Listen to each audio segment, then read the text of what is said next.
여러분 안녕하십니까? 저는 아까 소개해드린 건국대학교 명예교수로 있는 송기영입니다. 제가 이제 우리 사람 ING에서 두 분의 권유에 따라서 서구문예사 강의를 해보기로 했습니다. 왜 이런 강의를 하느냐? 이것에 대해서 간단하게 말씀드리면, 우리가 이제 인문학이 굉장히 중요하다고 이야기를 합니다. 근데 제가 보기에는 인문학이라는 것이 굉장히 정의가 애매모호하지만, 제가 보기에는 인문학은 우리가 사는 세상, 또 우리가 살고 있는 현재 대한민국, 하여튼 이런 모든 것에 대해서 끊임없이 질문을 던지고 회의하고 비판하는 그런 정신이 저는 인문학의 기본이라고 생각합니다. 근데 우리의 삶이 살만한 것인가? 또 우리가 제대로 살고 있는가? 우리 사회가 제대로 가고 있는가? 이런 모든 것에 대해서 질문을 던지고 회의하고 비난이 아니라 비판하는 태도를 견지하는 것이 인문학의 기본 자세라고 생각합니다. 그래서 이제 그 이야기는 차차 하겠지만, 그러면 그렇게 우리가 여러 가지 삶의 문제나 세상의 문제에 대해서 질문하고 회의하고 비판하려면 우선은 첫 번째는 제대로 알아야 된다고 생각합니다. 오늘도 잠깐 이야기하겠지만 소크라테스가 이야기한 대로 정말 너 자신을 알라. 이게 이제 당신이 또는 우리가 무지하다는 것을 소크라테스가 일깨워 준 건데요. 그러면서 우리가 서양 또는 제가 좁게 말해서 서유럽, 이것이 이제 워낙 어떻게 보면 우리가 굉장히 잘 알고 있는 것처럼 좀 잘못 알고 있지만, 사실은 저도 그렇고 여러분도 그렇고 제대로 알고 있는 것이 그렇게 많지 않다고 생각합니다. 그래서 이번 강의를 통해서 여러분하고 이렇게 접촉하면서 서구, 그러니까 서유럽, 조금 더 넓히는 중동이나 이런 데도 가겠지만 그런 거의 역사를 한번 돌아보면서, 그러면서 우리 사회에 대해서 우리가 질문하고 비판하는 근거를 한번 같이 찾아보는 것이 어떨까 합니다. 근데 이제 제가 이제 하는 거게 주로 미술작품, 건축이나 조각이나 미술, 또 물론 문화작품도 하겠지만 주로 가시적으로 보이는 것, 이것에 대해 근거해서 말씀을 드릴 텐데, 왜 그러냐면 19세기 중반에 사진이 발명되고 19세기 말에 지금의 우리가 하는 영상 촬영 기술이 이제 영화로 발전했지만, 사실 처음에 에디슨이나 류미에르가 촬영이나 이런 걸 발명했을 때는 영화는 별로 생각을 못했죠. 우리가 지금 알고 있는 픽션 영화는.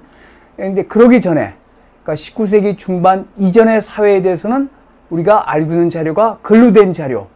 근데 글로 된 자료는 눈으로 보는 게 아니니까 정확하지 않은 점도 상당히 많단 말입니다.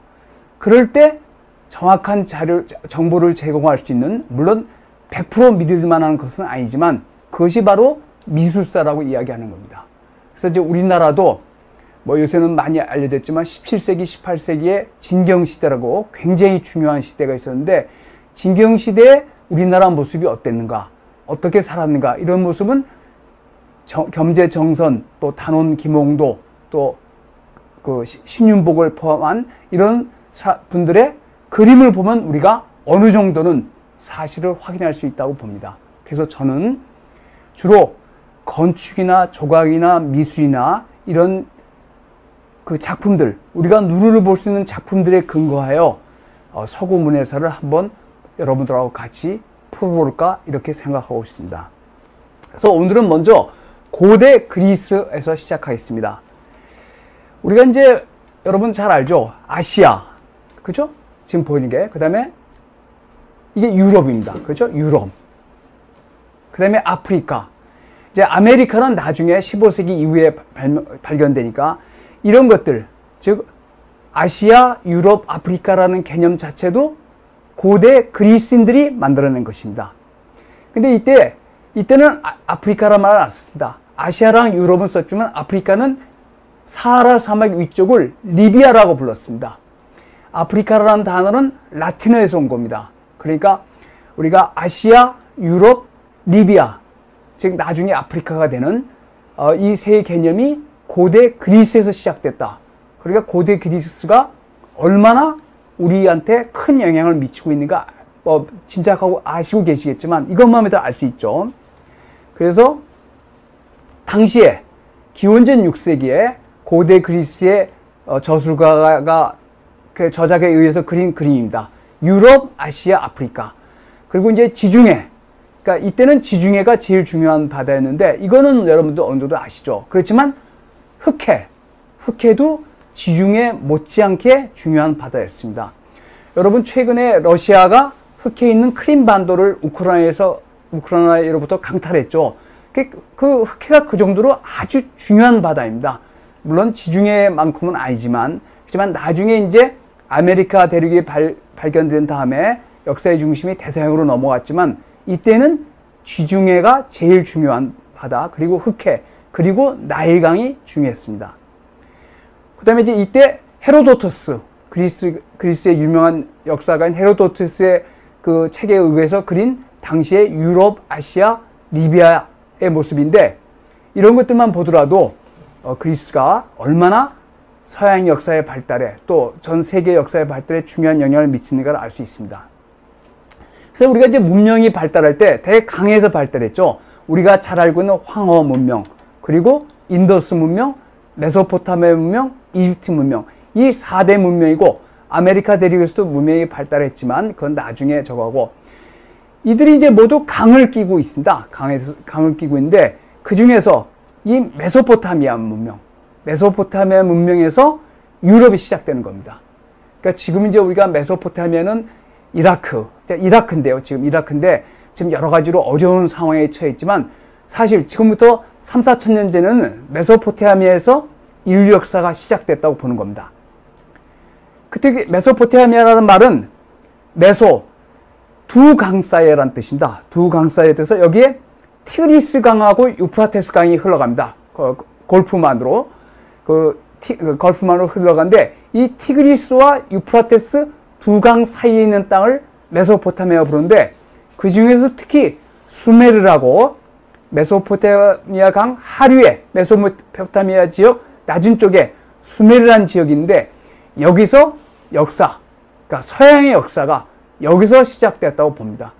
물론 이런 이야기들은 다 19세기 중반 이후에 결정적인 발굴에 의해서 우리가 이제 여러분 들어서 아시겠지만 가장 유명한 발굴 중에 하나가 20세기 초에 투탕카멘, 이집트의 젊은 어린 파라오의 그 투탕카멘의 묘가 도굴이 안 된 채 발굴돼서 정말 세계를 뒤흔들었는데 그것 못지않게 이미 19세기 중반, 20세기 초에 이 지금의 이란 지역, 중동 지역에 대해서 당연히 영국, 프랑스, 독일이 대대적인 발굴을 했습니다.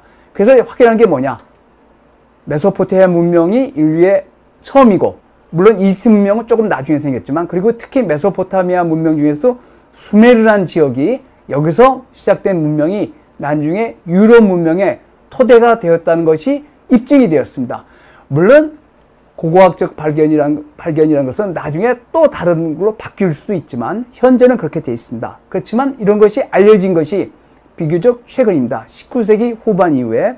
그래서 수메르에서 시작된 문명이 메소포타미아 문명이 서진을 합니다. 서진에서 지금의 레바논 지역, 그러니까 지중해를 보면 지중해 동안이죠. 지금의 레바논도 역시 지금 뭐 이스라엘하고 팔레스타인의 분쟁 때문에 굉장히 어렵고 이렇지만 이 레바논 지역에 페니키아라는 나라가 있었습니다. 이 페니키아 사람들은 뭘 잘했냐?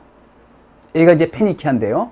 페니키아고 여기가 키프로스 섬인데 이 지역이 페니키아입니다. 그래서 여기가 사실 여기 이제 최근에 알레포나 뭐 팔미라나 이런 유명한 지역들인데 이곳이 문명의 출발이었습니다. 메소포타미아에서 시작된 문명이 서진을 해서 그래서 이 페니키아 지역을 거쳤는데 이 페니키아 사람들은 전형적으로 뱃사람이었습니다. 그래서 이게 이제 이 빨간 줄이 뭐냐면 페니키아인들이 돌아다니면서 식민지 또는 상관을 건설한 그런 지역입니다. 그래서 나중에 이제 로마 역사에서 아주 중요한 하니발의 카르타고 역시 페니키아인들이 건설한 도시입니다. 그래서 페니키아인들이 유럽 전체를 지중해 전체를 누볐는데, 여기 이제 이게 보시면 노란 것이 페니키아인들이 건설한 상관이고, 빨간 것들이 나중에 그리스인들이 건설한 식민지입니다. 근데 아까도 제가 잠깐 말씀드렸지만, 지중해가 제일 중요했지만 흑해도 굉장히 중요했다는 걸 알 수 있습니다. 어쨌든 수메르, 메소포타미아 문명의 처음 단계인 수메르에서 시작된 문명이 페니키아, 지금의 레바논 지역에서 지중해를 건너서 어디로 가느냐? 크레타 섬으로 갑니다. 그래서 이제 페니키아에 대해서 잘 알고 있는 것은 현재 우리가 알고 있는 서양의 알파벳, 영어 알파벳이 페니키아에서 그리스어를 거쳐서 라틴어를 거쳐서 온 겁니다. 그래서 이게 페니키아인데, 이게 이제 페니키아가 굉장히 중요하고, 그런데 페니키아에서, 그러니까 지금의 레바논 지역에서 문명이 크레타로 갔다는 것을 당시 그리스 사람들도 인식을 하고 있었습니다. 그래서 이게 뭐냐? 흰소로 변한, 물소로 변한 제우스가 페니키아 공주를 납치해서 데려가는 광경입니다. 이게 기원전 6세기에 만든 테라코타 작품입니다. 그러니까 그리스 신화가 단순히 신화에 끝나지 않고, 그리스 신화들은 호메로스가 그것을 일리아스랑 오디세이에서 이야기한 것보다 못지않게 이렇게 형상화, 예술 작품으로 형상화했습니다. 마찬가지입니다. 흰 물소로 변한 제우스가 페니키아의 공주를 납치하는 광경입니다. 제우스의 바람기는 유명하죠. 제우스가 저 올림푸스 산에서 세상을 내다보다가 멋있는 여자가 있으면 뭐 황소로 또는 백조로 변하거나 뭐 다양한 변신을 해서 그걸 납치하는 이야기는 한데, 제우스가 페니키아의 공주를 납치한 것은 이렇게 그리스 사람들도 기원전 6세기, 5세기 사람들도 이런 것을 인식을 하고 있었습니다. 이건 이제 항아리 얘기인데 나중에 자세히 말씀드리겠습니다. 이거는 16세기 저 유명한 베네치아의 유명한 티치아노의 그림입니다. 이거 잠깐 말씀드리겠지만, 물소로 변한 제우스가 페니키아 공주를 납치하는 광경인데, 공주의 모습이 대단히 선정적이죠. 근데 이것은 고대 그리스에서는 상상할 수 없는 자세입니다. 그건 조금 이따 자세히 말씀드리겠습니다. 그래서 지금 보시겠지만 이게 지중해입니다. 근데 여기 레바논에서 크레타가 그리스 밑에 있습니다. 그래서 그리스 신화를 보면 제우스가 요 바닷가에서 놀고 있는 페니키아의 공주를 납치하는데, 그 페니키아 공주의 이름이 에우로파입니다. 에우로페 또는 에우로파, 즉 유럽이죠. 페니키아 공주의 이름이. 그래서 어디로 데려가냐? 크레타로 데려갔습니다. 그래서 여기서 신방을 차려서 여기서 아들을 낳는데, 그 아들의 이름이 미노스입니다. 그래서 이게 크레타 섬입니다. 이제 이 크레타 섬은 우리나라 제주도랑 비슷하게 중앙은 산악지대고 해안을 따라서 도시가 발달했습니다.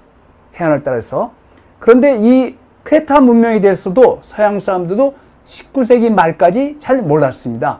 그런데 19세기 말 20세기 초에 영국의 아서 에반스라는 유명한 학자가 여기를 발굴해서 이제 이거 상상도인데, 이게 기원전 한 3000년에서 한 2000년 사이에 이렇게 화려한 궁전을 건설하고 살았다는 것을 아서 에반스가 발굴해서, 물론 이건 상상도입니다, 발견했는데, 이게 이제 그리스 신화랑 맞아떨어지는 거죠.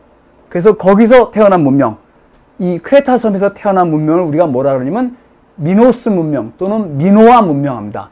그러니까 미노아는 미노스에서 온 말인데, 그 미노아 문명이 대개 기원전 3600년에서 1170년까지, 그래서 그들이 건설한 섬이 여기 크노소스라고 이런 크레타 북쪽에 큰 도시가 있는데, 거기서 이런 것들을 발굴해내서 크레타의 문명이 있었다. 그리고 그 문명이 본토 그리스 문명보다 앞섰다는 것을 아서 에반스라는 학자가 20세기 초에 발굴해서 정말 대대적인 그 사건이 됐죠. 그러니까 그 유럽 문명의 뿌리가 크레타 문명, 그리고 페니키아, 그리고 수메르, 메소포타미아에서 시작된다는 것을 여기서 입증이 된 것입니다.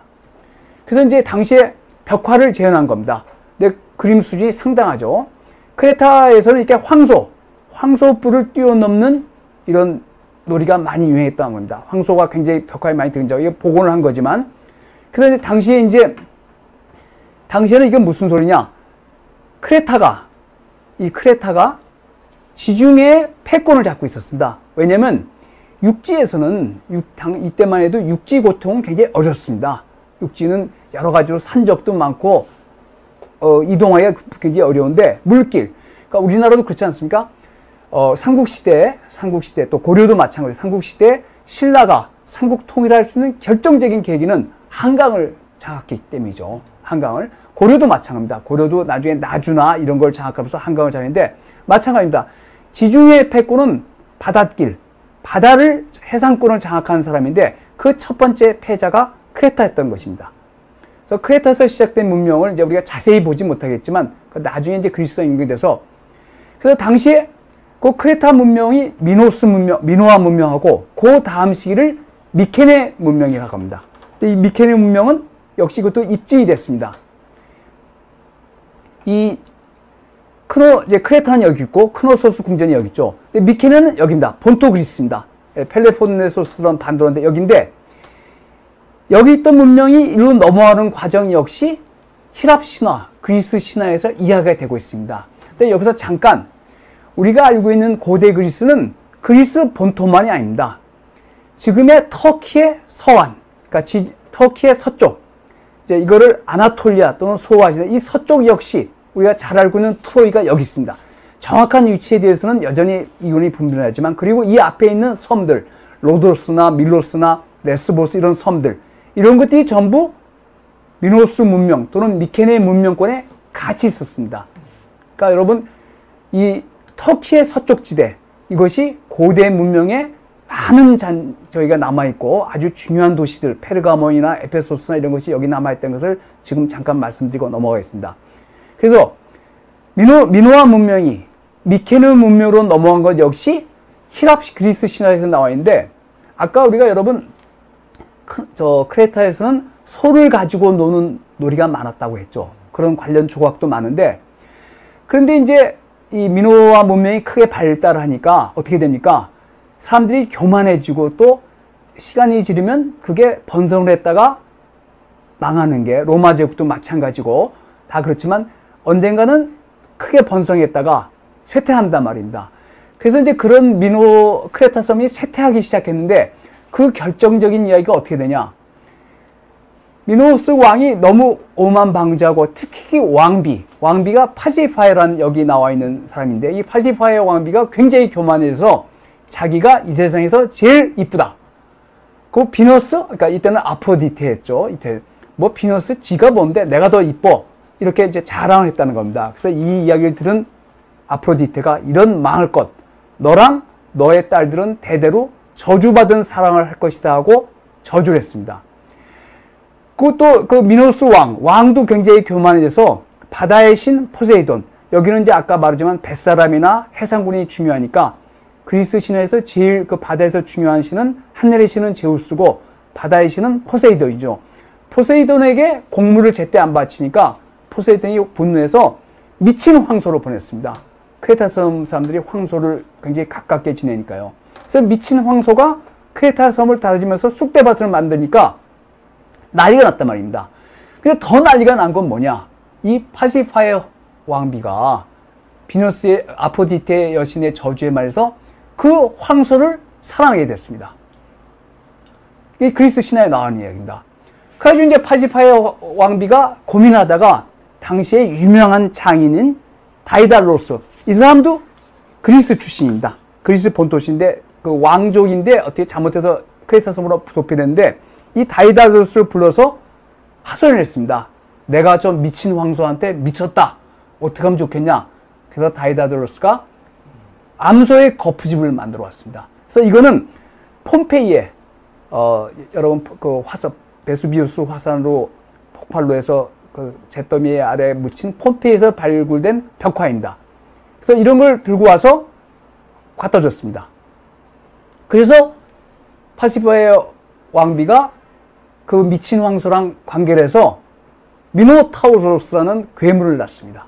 그리스 신화에 따라. 그래서 이 파시파의 왕비가 미노타우로스, 얼굴은 황소고 그 얼굴 아래는 사람의 몸인 미노타우로스라는 괴물을 낳습니다. 그래가지고 이것을 나중에 이제 그리스에는 항아리 그림이 제일 중요한데, 그건 잠깐 이따 말씀드리겠지만 그려놓은 것이다.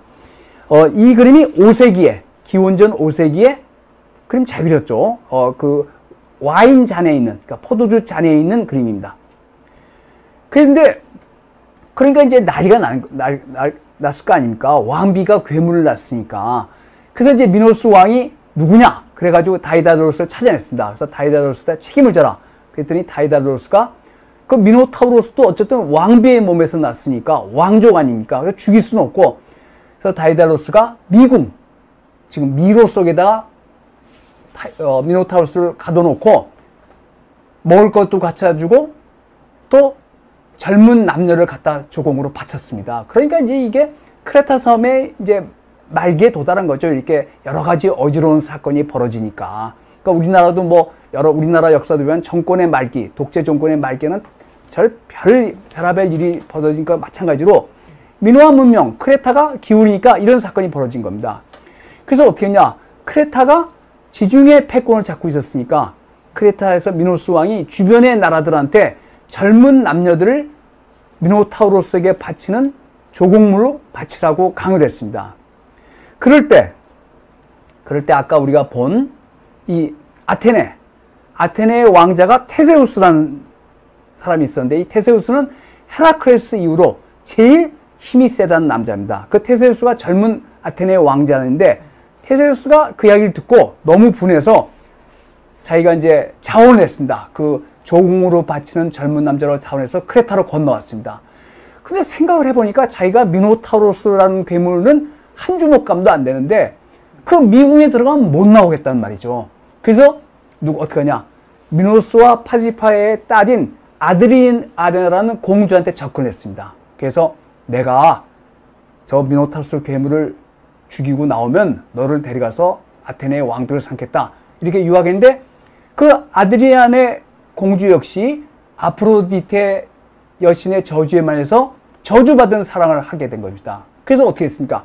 아드리아나의 그 공주가 다이다로스를 찾아가서 나를 좀 살려다오. 어떻게 하면 미로에서 벗어날 수 있겠냐 했더니 다이다로스가 입구에다가 못을 받고 실을 메고 들어가면 찾아 나올 수 있다, 이렇게 알려준 겁니다. 이 얘기는 들어보셨을 겁니다. 그래서 미노타우로스가 들어가서 테세우스가 들어서 미노타우스를 한 칼에 찔러 죽입니다. 이것도 이제 요거는 항아리 그림은 조금 이따 말씀드리고, 이거는 로마 시대 모자이크 이야기입니다. 모자이크인데 테세우스가 미노타우로스를 죽이는 광경을 나옵니다. 그래서 또 마찬가지죠. 테세우스가 미노타우로스를 죽이는 광경입니다. 근데 실제로 테세우스의 영웅다움을 보면 헤라클레스도 마찬가지지만 테세우스가 실제로 크레타에서 이런 낙소스 섬으로서 이렇게 갔습니다. 그래서 이렇게 갔다가 여기 갈 때는 낙소스 섬을 거쳐서 갔는데 여기다 아드리아네를 버리고 합니다. 왜냐면 나중에 이제 20세기에 그 정신분석학에 나와서 그 미노타우로스가 있는 곳, 테세우스가 들어간 곳이 말하자면 여성의 자궁으로 해석을 되는 겁니다.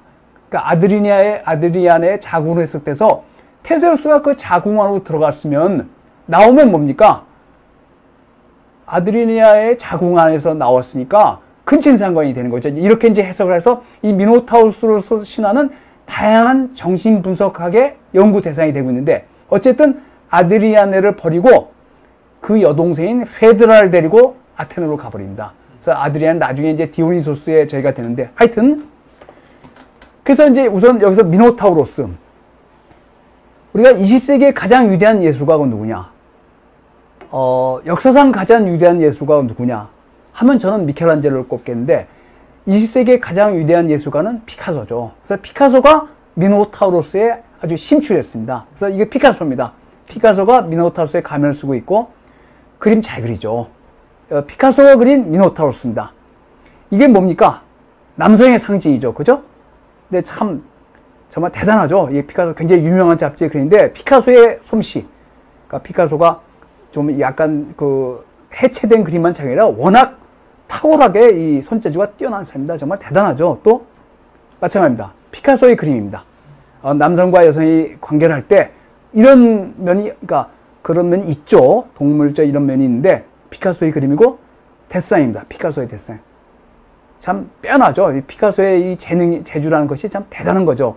그래서 이렇게 미노타우로스는 이런 면에서 20세기 미술, 정신분석 이런 것에 많은 대상이 됩니다. 그래서 이것도 역시 그리스 신화가 얼마나 현대 미술이나 사회에 영향을 끼치는가를 우리가 보여주는 그림이라고 하겠습니다.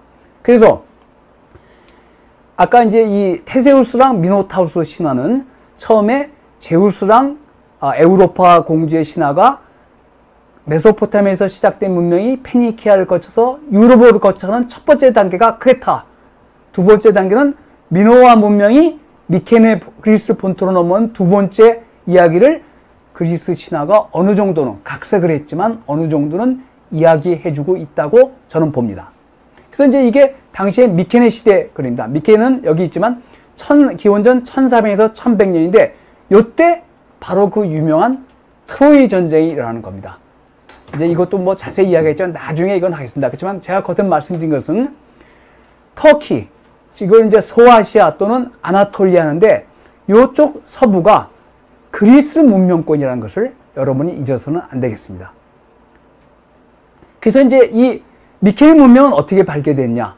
이것도 역시 1870년대 독일의 유명한 사업가인 하인리 슐리만이 어렸을 때 호메로스 이야기를 탐독하다가 자기가 나중에 돈을 벌면 꼭 이걸 한번, 그러니까 단순히 그 전까지는 호메로스 이야기가 그 동화나 신화로 그쳤는데 슐리만이 이걸 믿었습니다. 그래서 이걸 한번 발굴해 보겠다 해서 하인리 슐리만이 큰 돈을 번 다음에 터키 서부로 가서 트로이 지역을 뭐 정확하게 이것이 이제 이건 논란이 있습니다. 이게 하인리 슐리만이 발굴한 것이 트로이냐 아니냐는 논란이 있지만 엄청나게 번성한 문명이 있었고 그 다음에 하인리 슐리만이 미케네 지역, 이 미케네 지역에 와서 또 유명한 발굴을 했습니다. 그래서 이 문명을 미케네 문명이라고 부르는 것입니다. 그래서 미노아 문명에서 미케네 문명인데 이게 대개 1400에서 1100년이고 이 시대에 뭐가 있었냐면 그 유명한 트로이 전쟁이 있었는데 그건 나중에 혹시 기회가 되면 이야기해 드리겠습니다. 그래서 이때 이제 하인리 슐만이 발굴한 여러 가지 그 발굴 부품 중에 가장 유명한 것, 이때만 해도 19세기까지만 해도 서양 사람들, 영국이나 프랑스나 독일인들이 그리스나 터키 지역에 가서 발굴하면 이집트나 다 자기가 가져가 버렸어요. 그래서 이게 소위 아가멤논 마스크입니다. 하인리 슐만은 이것이 아가멤논이다. 그리스랑 트로이 전쟁에서 그리스의 총대장이는 아가멤논 마스크라 했는데 나중에 밝혀지기를 이거는 1600년, 기원전 1600년에 있어서 트로이 전쟁은 관계였지만 이게 완전히 순금입니다. 대단한 작품이죠. 그러니까 미케네 문명이 얼마나 화려했다는 문명인 걸 알 수 있습니다. 그 다음에 이제 미케네 문명이 끝난 다음에 그리스 시대는 암흑기라는 시대에 들었는데 그때는 정확하게 모릅니다. 그 다음에 시작된 것이 기원전 8세기부터 그리스의 고졸기가 시작된다. 아르카이크 그리스라고, 이 아르카이크는 이제 올드, 나중에 클래식, 고전 그리스보다 앞선 시대라는데 그때 그 고전 그리스 시대 그리스인들이 한 게 뭐냐? 지중해 각지를 돌아가면서 식민지를 건설한 겁니다. 여러분 아까 저희가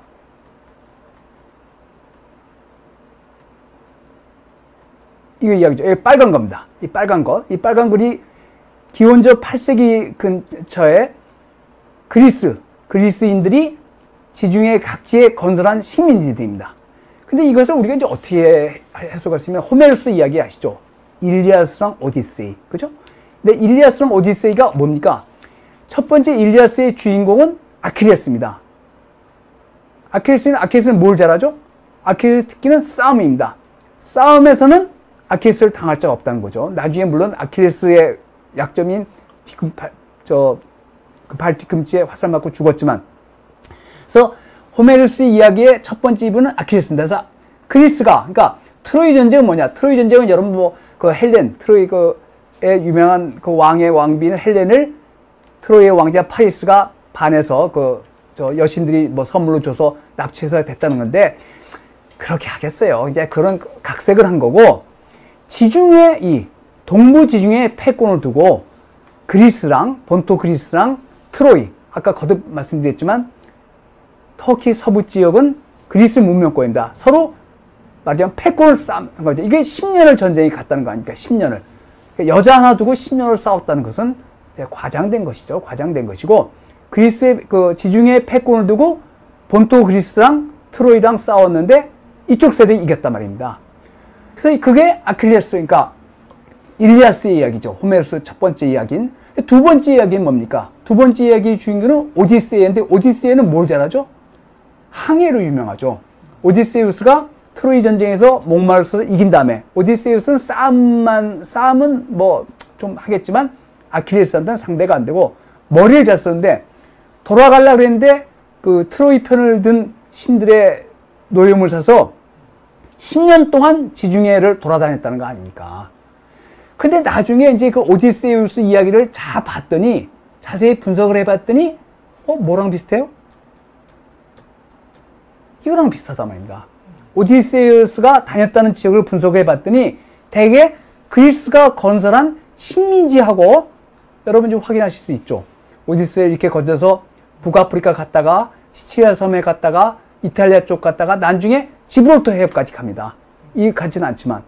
이게 이제 그 학자들이 밝혀낸 겁니다. 그래서 이 칼립소도 만나고 시제느라고 노래하는 여신도 근데 이게 거의 그 다음에 흑해는 뭡니까? 이제 아까 보시면 흑해에도 그리스인들이 식민지를 건설했는데 그 흑해를 가는 것은 오디세우스는 가지 않았지만 그 전에 황금양탈 아시죠? 이아손. 황금양탈을 가로 이 그리스의 원정대가 출발했는데 그들이 흑해를 갔습니다. 그래서 어떻게 돌아왔냐? 쫙 가서 이렇게 돌아왔다는 겁니다. 이게 황금양털 아르고 선언을 알고 황금양털 사람들의 그 여정입니다. 그럼 이걸 분석해 봤더니 거의 이거랑 비슷합니다. 그러니까 우리가 호메로스 이야기를 여러 가지로 해석할 수 있지만 첫 번째 이야기 일리아스에서는 본토 그리스의 미케네 문명 사람들이 경쟁자인 같은 그리스 문명거지만 경쟁자인 트로이 지역을 제압한 다음에 이겼으면 그 다음에 어떻게 해요? 식민지를 건설해야죠. 그러니까 마치 대영 제국이 영국이 전쟁을 일으킨 다음에 정말 세계 곳곳에 식민지를 건설하지 않습니까? 마찬가지입니다. 지중해 곳곳, 흑해 곳곳에 식민지를 건설하니까 제가 볼 때는 호메로스 이야기는 다른 점도 있지만 다른 면으로도 여러 가지로 해석될 수 있지만 일리아스랑 오디세이 첫 번째는 싸우는 자, 두 번째는 항해하는 자. 오디세우스는 항해하는 자인데 내비게이터죠. 내비게이터인데 그건 뭐냐? 그리스인들이 식민지를 건설한 이야기를 표현하고 있다고 봐도 괜찮지 않을까? 저는 이렇게 생각합니다. 그래서 특별하게 하는 게 여러분 이제 이탈리아죠. 이게 이탈리아입니다. 이탈리아고 시칠리아 섬. 지금은 마피아로 얘기하지만 이 그리스 남부랑 나폴리를 포함하나 여기 나폴리가 네아폴리스인데요. 나폴리를 포함한 이탈리아 남부랑 시칠리아는 마그나 그라키아라고 대그리스라고 그리스 식민지였습니다. 그러니까 물론 이 식민지라는 말은 현대화하는 식민지랑 좀 다릅니다. 그리스 도시국가들이 식민지를 건설했지만 그 도시국가랑 식민지국가 사이는 끈끈한 연대가 없었습니다. 식민지국가는 독립에 살았지만 그래도 절대적인 영향권 안에 살았죠. 그래서 나중에 이제 제가 중요한 것을 보여드렸지만 그래서 마그나 그라키라고 그리스 관련 유물들이 여기서 굉장히 많이 발견됩니다. 그리스 유명한 신전들 뭐 여러 가지들이 발견됐는데 이탈리아 남부랑 시칠리아는 그리스 영향권에 마그나 그라키아로 그리스 영향권에 있었다는 것을 한 번 더 강조해 드립니다. 보시면 알겠죠. 그 다음에 이제 나중에 이제 카르타고 말고 여기는 이렇게 그리스가 건설한 식민지들입니다. 그러니까 지중해 패자가 그리스였다는 거죠. 근데 이제 그 그리스가 지중해를 장악하고 있었지만 그래서 이제 미케네 문명이 끝난 다음에 아르카에 고대 지역인데 근데 그때 무슨 일이 있었냐? 당시에 유럽은 그러니까 이제 그리스죠. 그리스는 지중해를 장악하고 있었지만 동방에 있는 페르시아 제국에 비하면 정말 아무것도 아니었습니다. 왜냐면 동방의 페르시아는 당시에 아케메네스 왕조라고 기원전 500년에서 320년까지 계속되는데 이 영토를 보십시오. 엄청나죠.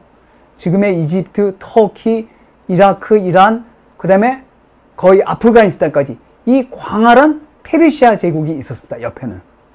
그래서 이제 그리스가 요 지중해에서 패권을 잡을 때 페르시아 제국이 서진을 하기 시작했습니다. 그래서 요게 이제 터키의 서쪽 지역도 다 장악하고 있었는데 여기가 전부 페르시아 제국의 영향권이 있었는데 이렇게 광대한 제국은 항상 반란이 많이 일으키죠. 그래서 여기 있는 나라들이 조그만 도시국가들이 페르시아 제국에 대해서 반기를 들었습니다. 그랬더니 본토 그리스에서 그걸 지원했어요. 그랬더니 페르시아 제국이 침략을 한 겁니다. 그것이 그리스 페르시아 전쟁인데 이것이 기원전 5세기 482년 요 근처에 일어났습니다. 그래서 요때는 아까 말씀드렸지만 그리스는 아르카이 그리스라고 암흑기를 거쳐서 고졸기, 이제 그리스가 식민지를 많이 걸어 지중해 패자로, 그러니까 물론 그리스 자체가 통일된 국가가 아니라 아테네, 스파르타, 테베, 다양한 코린토스 다양한 도시 국가들이 있었지만 그리스인들이 하여튼 지중해를 장악하고 있으니까 페르시아가 이제 한번 본때를 보여주려고 쳐들어온 거죠. 그래서 페르시아의 정말 몇십만 대군하고 그리스의 연합군, 아테네랑 스파르타가 원래 사이가 안 좋지만 때는 산을 잡았는데 예상과는 달리 정말 모든 사람들이 당연히 페르시아가 이길 거라고 생각했지만 마라톤 전투, 그러니까 이거 여러분 이제 우리가 마라톤을 굉장히 중요시 하잖아요. 올림픽의 마지막에 하는 것이 마라톤이지 않습니까? 그 마라톤 전투가 육지에서 벌어진 전투거든요. 아테네에서 별로 멀지 않은. 근데 그 우리가 마라톤을 굉장히 중요시 하는데 그걸 어떻게 이야기합니까? 페르시아 대군하고 싸운 그리스 연합군이 이겨서 거기서 그 한 사람이 뛰어가지고 아테네까지 와서 그 사실을 알리고 죽었다. 근데 그건 좀 그렇죠. 당시에도 다 그 연락수단이 있었겠죠. 뭐 봉화나 이런 거 있었지. 설마 그걸 뛰어서 와서 알릴 정도는 아니죠. 뭐 봉화나 이런 거 뭐 말을 타고 왔든지 알렸을 텐데 왜 그걸 극화하냐? 마라톤 전투가 그 정도로 중요했기 때문입니다. 그래서 역사에는 뭐 여러 가지 만약이 있는데 이제 첫 번째 만약이 이겁니다. 만약에 페르시아가 그때 그리스를 연합군을 격파했더라면 어떻게 됐을까요? 하여튼 그렇기 때문에 마라톤 전투가 이렇게 중요한 겁니다. 그래서 올림픽 경기에서 마라톤을 맨 끝으로 하는 것이 승리를 알리고 죽은 사람이 뛴 거리가 마라톤 뛴 거리랑 거의 비슷하다는 거 아닙니까? 그래서 마라톤 전투가 중요하고 또 그 다음에는 더 결정적인 것은 살라미스 해전이라고 479년 그때 이래서 두 번의 전투, 한 번은 육상전, 한 번은 해전에서 페르시아 제국을 격퇴했습니다. 페르시아 전국을 이긴 건 아니고 페르시아 제국의 침략을 막아낸 거죠. 이름으로써 아테네가 그리스 그 연합국가의 맹주로 등장하면서 고전 그리스, 그러니까 우리가 고대 그리스에서 가장 중요한 시기라고, 뭐 민주주의, 또 인물면에서도 소크라테스, 페리클레스 유명한 극작가들 모든 사람들이 나온 기원전 5세기. 그러니까 기원전 5세기가 클래시컬 그리스라고 고전 그리스인데 그 전의 시대, 그걸 우리가 아르카이 그리스, 고전 그리스보다 좀 먼저 시대, 늙은 옛날 시대를 아르카이 그리스라고 부르는데 하여튼 아르카이 그리스도 굉장히 중요하지만 우리가 그리스 하면 파르테논 신전으로 대표되는 그리스 하면 이 기원전 5세기, 기원전 500년에서 400년, 나중에 알렉산더 대왕이 왔다는 350년, 4세기 중반까지 요때를 고전 그리스라고 합니다. 이것이 이제 맞으면 서양 문명의 꽃이라고 우리가 일컫죠. 꽃이라고 하는데 이런 것들이 다 예술 작품에 그대로 반영이 된다는 것을 제가 말씀드리려고 합니다. 근데 이제 이 기원전 5세기가 왜 중요하냐면 우리가 이제 동양 쪽에서 제일 중요한 인물 중에 한 분이 공자고 또 석가모니입니다. 석가모니랑 공자도 비슷한 시기, 그분들은 기원전 6세기에서 5세기까지 사셨습니다. 그러니까 하여튼 기원전 이 6세기, 5세기가 세계사에서 굉장히 중요한 시대인데 나중에 이제 기원전 1세기에 유리우스 카이사르, 그 다음에 옥타비안 아우구스투스 황제의 로마, 그리고 기원 후 15, 16세기의 피렌체, 이럴 때 위대한 인물이 아주 집중적으로 태어나거든요. 근데 고대 그리스, 기원전 5세기의 그리스가 그랬습니다. 그러니까 뭐 위대한 정치가, 철학자, 헤로도토스, 또 과학자, 전부 대개는 기원전 5세기의 그리스에서 살았던 사람들입니다. 그러니까 기원전 5세기가 그만큼 중요해서 다들 서양 사람들이 지금도 우리는 그리스다, 저는 그리스다인데 아까도 말씀드렸지만 그리스 문명의 뿌리는 메소포타미아라는 것을 제가 한 번 더 말해 나중에 한번 그런 걸 자세히 말씀드리겠습니다. 그래서 이 고대 그리스가 페르시아의 침략을 격퇴한 다음에 꽃이 피우면서 나중에 고대 그리스의 전성기가 끝난 다음에 마케도니아 왕국이 북방의 마케도니아 왕국이 그리스를 점령한 다음에 그 왕자인 알렉산드로스가 동방원정을 시작해서 페르시아 제국을 완전히 정복해버립니다. 그러니까 이건 정말 대단히 놀라운 사건이죠. 왜냐면 그 전에 그리스는 페르시아의 전쟁에서 페르시아의 침략을 막아낸 것으로 그치었습니다. 그렇지만 알렉산더는 페르시아 전체 제국을 멸망시켰죠. 페르시아 제국이 알렉산더의 정복에서 멸망되는데, 그래서 큰 제국을 건설했는데 알렉산더 대왕이 요절하는 바람에 320년에 요절하는 바람에 이 제국을 건설하지 못하고 나중에 이게 다 분해가 되죠. 분해가 되는데 하여튼 그때까지를 그리스 고정기하고 알렉산더 대왕이 죽은 다음에 로마의 악티움 해전이 시작되는데 그거는 이제 헬레니즘 시대라는데, 헬레니즘 시대는 다음 시간에 잠깐 말씀드렸지만 헬레니즘이라는 뜻은 그리스어를 말하는 이런 뜻입니다. 그건 다음에 말씀드리고, 오늘은 고대 그리스에 대해서, 그러니까 고전 그리스 시대에 대해서 집중적으로 말씀드리는데, 처음에 제가 모두에서 말씀드렸지만 우리가 고대 그리스의 사회에 대해서 어떻게 알 수 있느냐? 물론 글이 있죠. 여러 가지 플라톤이 남긴 책도 있고, 소크라테스는 글을 쓰지 않았으니까, 또 아리스토텔레스의 저작도 있고, 또 로마 시대 작가들이 쓴 글도 많지만, 그걸 눈으로 확인할 수 있는 게 뭐냐? 예술 작품인데, 그 중에서 가장 중요한 게 항아리 그림입니다.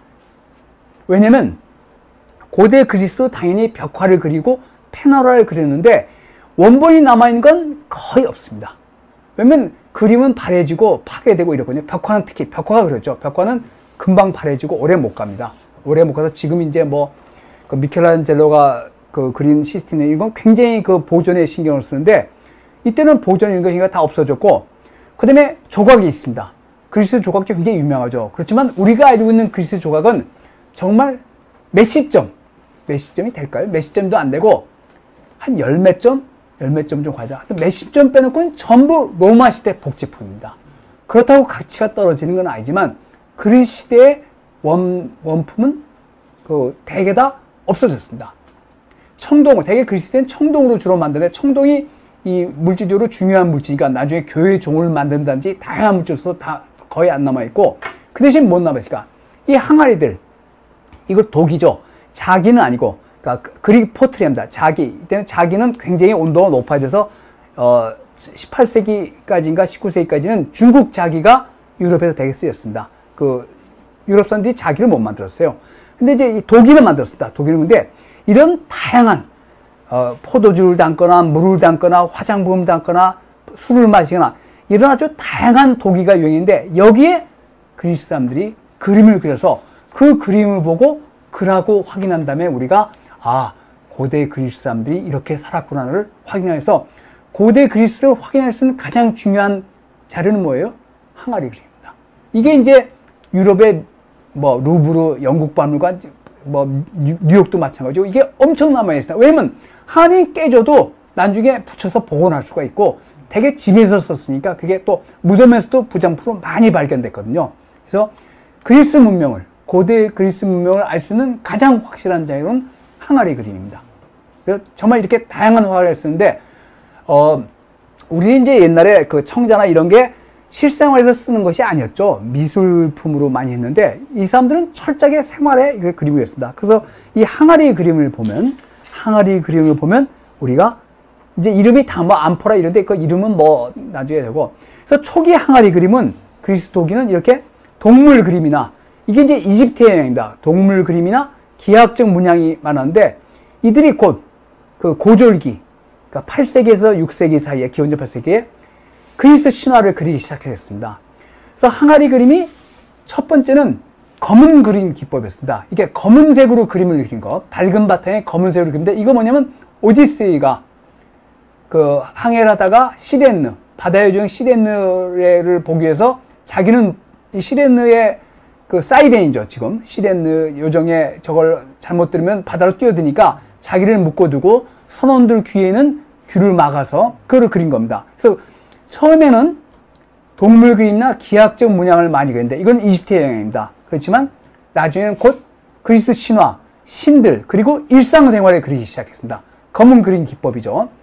검은 그리기가. 그래서 크게 이제 흰색 도기에 그린 그림도 있지만 대개는 검은 그림 기법, 밝은 그림 기법 하는데 밝은 그림 기법이 훨씬 좋은데 이 밝은 그림 기법이 절정에 달하는 때가 언제예요?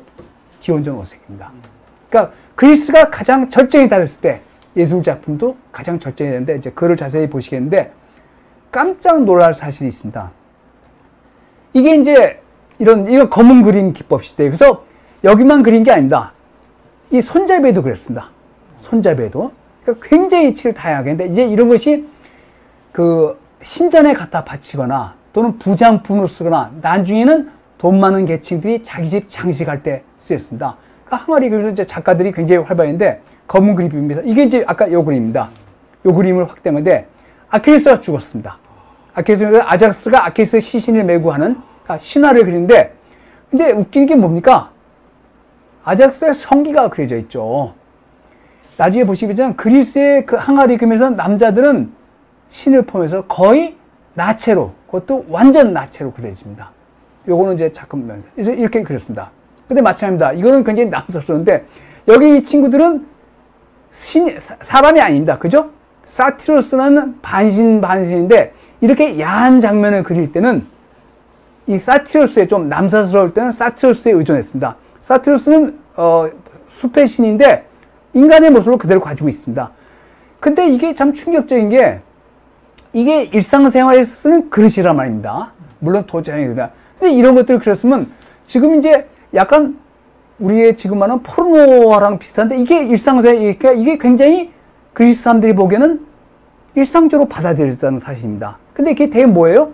지금 뭡니까? 포르노에 뭐가 차지하고 있죠? 여인들의 모임인데 그리스들은 남자들의 벌거벗은 몸을 주로 그렸습니다. 이거 근데 여기는 뭡니까? 이제 그 신화에 나오는 건데 여성들이 나와죠. 나중에 사실은 여성들은 전부 뭡니까? 옷을 입고 있죠. 남자는 옷을 벗고 있습니다. 이제 유명한 이게 이제 밝은 그림이죠. 검은 그림이. 그다음에 아까 그림입니다. 그죠? 아까 이제 보시면 알겠지만 이게 이제 오디세우스를 보는 검은 그림인데 이 그림하고 이건 이제 기원전 5세기 밝은 그림 붉은 그림 기법이 한점할 때 이거 잘 그렸죠. 오디세우스를 묶어놓고 시대인들이 하는데 이거 그림 솜씨가 대단하답니다. 근데 이런 그림들이 대개 벽화나 당시의 패널을 보고 그린 그림입니다. 그러니까 우리가 그리스 회화에 대해서는 정확하게 좀 말하기가 굉장히 어렵습니다. 단지 남아있는 항아리 그림을 통해서 유출할 뿐입니다. 그래서 그림 그리스가 상당히 발전했다는 걸 알 수 있습니다. 그 다음에 이제 옆모습 그리고 이런 건 이제 이집트에서 왔지만, 그 다음에 마찬가지입니다. 크라테라고 유명한데 굉장히 그림 솜씨가 뛰어나죠. 밝은 그림 기품이. 근데 여기 사람이 죽었습니다. 유명한 전투사 죽었는데 어떻게 됩니까? 나체입니다. 그리고 여기 나중에 이제 보면 알겠지만 이 죽은 사람을 대해서 칼로스란 말을 씁니다. KALOS인데 남자에 대한 최고의 찬사입니다. 잘생겼다, 잘 빠졌다, 또는 섹시하다 이 소리입니다. 요거 다시 말씀드리고 마찬가지입니다. 이건 남자애들이죠. 근데 남자애들을 성기를 다 그려놨습니다. 그러니까 이것이 지금 이런 거를 그려놓으면 좀 뭐하지 않겠습니까? 달력에 여성들 옷 벗은 달력은 많이 보지만 달력이 그다음에 이런 할 때 이런 것들이 있습니다. 마찬가지입니다. 이거는 이제 아까 그냥 사티로스라는 그림인데 이것도 마찬가지입니다. 이런 상태로 그려놓고 근데 여기서 뭡니까? 여성들은 다 옷을 입고 있어요. 그래서 그리스에서는 여성 누드 그림은 조각이나 누드는 남성 누드에 비해서 한 300년 정도 늦게 나옵니다. 그러니까 여신이나 귀족 부인은 누드를 그려서는 안 된다고 생각했어요. 남자들은 다 몸을 그렸습니다. 더구나 성기를 더구나 발기한 상태로 다 그려놨습니다. 이제 밝은 그림이죠. 근데 마찬가지입니다. 헤라클레스가 싸우는 관계인데 뒤에 여성들은 다 옷을 입고 있고 헤라클레스 싸우는 안티오스는 옷을 벗고 있습니다. 그래서 그래서 이제 여기까지 항아리 그림에서 중요한 것이 검은 그림 기법, 밝은 그림법인데 처음에는 신화를 많이 그리다가 또는 신을 많이 그리다가 거기다 일상생활을 그리기 시작하는데 또는 자기들이 술 먹고 노는 장면 뭐 여러 가지 그리는데 그런 것이 제일 눈에 띄는 점이 지금 다른 것이 남자들은 거의 예외 없이 누드를 보여주고 있답니다. 그것도 완전 누드로. 그러니까 이거는 상당히 충격적이죠. 더구나 이제 좀 남사스러울 때는, 즉 남성의 성기를 발기한 상태로 그릴 때는 사티로스라는 반신반수에 의지해서 그렸지만, 지금 우리가 20세기에도 이런 거 보여주면 야 저거 뭐냐 이런 식으로죠. 그럼 여성은 어떻게 표현했냐? 여성은 이게 이제 고졸기 기원전 8세기에서 6세기, 7세기, 6세기에 나온 여성의 조각상인데 젊은 여자입니다. 이거를 코레라고 부릅니다. 여성은 이렇게 우아하게 아주 이게 고졸기에서 입히고 옷을 다 입혔어요. 옷을 반드시 입혔습니다. 근데 이게 원래 채색을 했습니다. 그러니까 여러분 이제 이것도 하나인데, 우리가 파르테논 신전에 가면 파르테논 신의 조각상들이 좀 남아있는데 다 그 채색을 한 겁니다. 전부. 근데 다 색깔이 바랬을 뿐이죠. 마찬가지입니다. 근데 그건 마찬가지입니다. 메소포타미아나 이집트에서도 조각상들은 거의 이유 없이 채색을 했습니다. 이것이 로마 시대까지 가다가 중세에도 마찬가지입니다. 중세도 교회에 많은 그 종교적인 그 조각에 채색을 했었어요. 그러다가 이제 16세기에 이제 이게 바뀐데 그건 나중에 말씀드리고. 그래서 이게 이제 그리스의 젊은 처녀 코레의 조각상입니다. 근데 이랬을 겁니다. 근데 이제 이건 이제 상상하는데 채색을 했습니다. 근데 남성은 어떻게 그러냐? 젊은 남자입니다. 이거는 코레하고 그다음에 쿠로스하고 부르는데, 쿠로스인데 젊은 남자애는 이렇게 옷을 딱 벗겼어요. 근데 이제 이 자세는 그리스 이집트 조각에서 온 겁니다. 이집트 조각이 이렇게 이런 식으로 그렸거든요. 근데 보시면 알겠죠? 고졸기에 기원전 8세기, 7세기, 6세기에 이미 남성 조각은 이렇게 젊은 남자의 젊은 여성, 전혀 다르죠, 분위기가. 이건 옷을 다 입혔고 정숙하게, 이거는 옷을 벗겼는데, 왜냐? 남성의 젊은 남자의 몸, 그것도 그냥 뭐 아주 잘 빠진 몸, 이것이 그리스에서는 신의 선물이라고 생각했습니다. 그러니까 신도 육체가 이렇게 아름답고, 그래서 그런 신은 신한테 바치는, 그러니까 우리가 이제 그리스 신화나 성경이나 똑같은 게 뭡니까? 성경이 하느님이 누구의 모습으로 아담을 만들었습니까?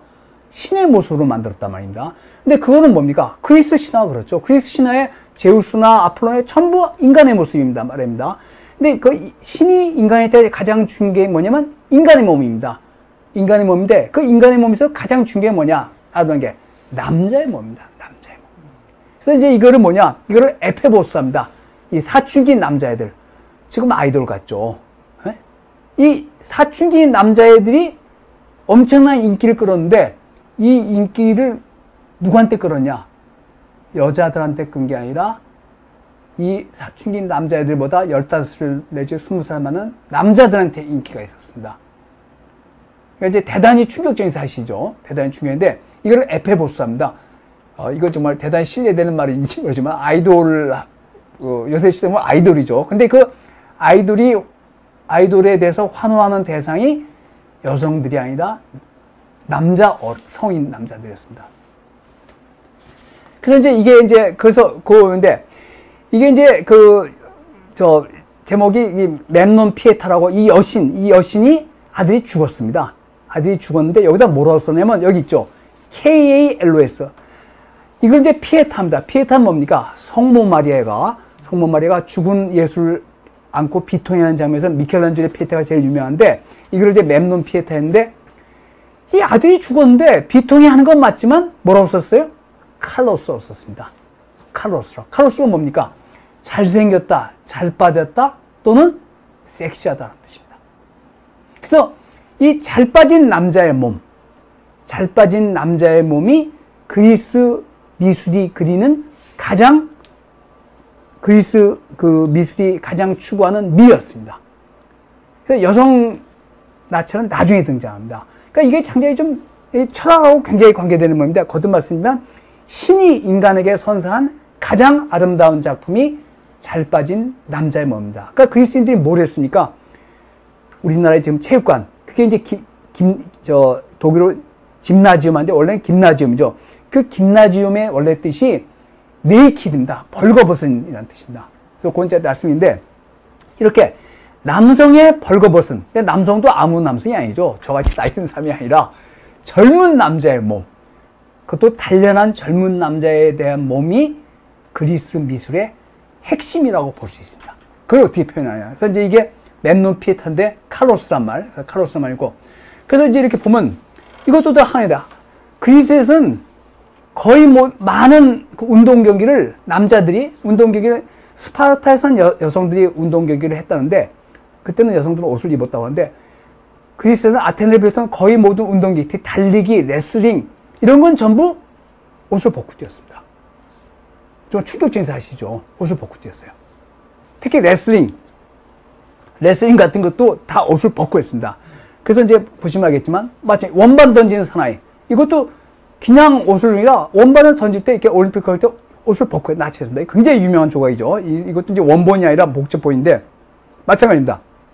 대개 이런 것이 그리스 때 만든 청동 원제품을 로마 시대에 복제한 것들입니다. 하지만 대단히 빼는데 뭡니까?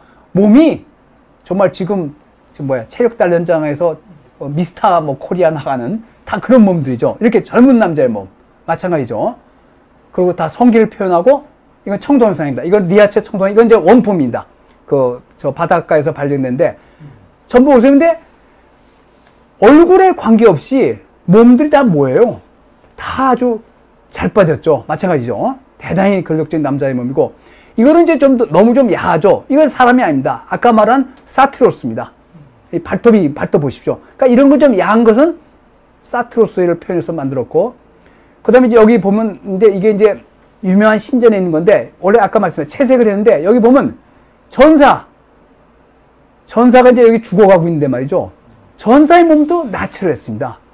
물론 그리스인들은 전쟁할 때는 나체로 하지 않았습니다. 그러니까 운동 경기를 할 때, 체력 단련할 때는 완전히 나체로 했는데 남자들이 전쟁할 때는 옷을 입었지만 이런 것을 영웅적인 나신상합니다. 즉 신이나 영웅처럼 훌륭한 남자는 나체로 표현을 했습니다. 그러니까 운동 경기는 당연하고 이렇게 전사에서 나중에 이제 나중에 보시면 알렉산더 석관이라고 유명한 석관이 있는데 거기에 그리스인들하고 페르시아인들을 같이 그렸는데 페르시아인들은 다 옷을 입고 있고 군인은 그리스 군인들은 다 옷을 벗겨놨어요. 그러니까 메소포타미아 같은 데서는 옷을 벗고 있으면 그거는 모멸을 주는 적인데 그리스는 그렇지 않습니다. 젊은 남자의 몸을 표현하려고 굉장히 노력을 했습니다. 그것이 왜냐? 신이 인간에게 주는 최고의 선물이라고 생각했던 거죠. 근데 마찬가지입니다.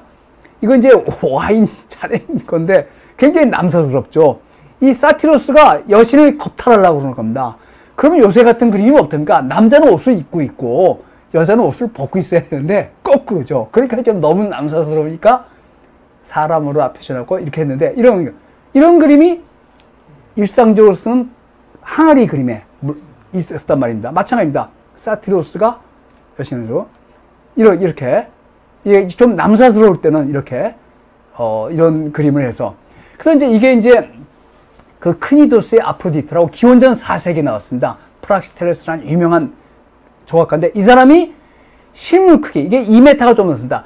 실물 크기의 여성 조각상은 누드 조각상은 기원전 4세기 중반에 나옵니다. 근데 이미 남성 누드는 그보다 300년 먼저 나왔거든요. 그래서 우리가 서양 미술사에서 16세기까지는 르네상스 시대까지는 남성 누드가 여성 누드보다 훨씬 더 많습니다. 이거는 정말 분명한 사실입니다. 훨씬 더 많습니다. 그래서 이제 이 크니도스의 아프로디테가 왜 유명하냐?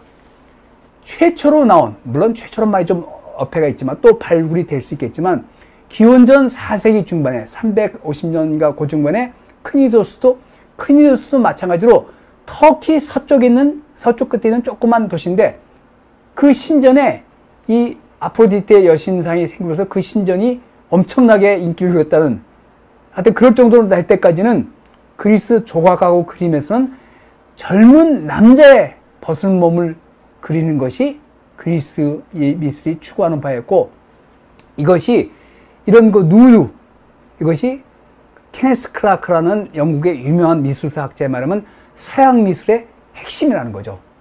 근데 이 말은 어느 정도는 맞습니다. 왜냐면 우리가 중국 그림이나 일본 그림이나 우리나라 그림이나 보면은 동양 미술을 보면 춘화가 없지는 않았지만 누드를 그렇게 집중으로 그리진 않았죠.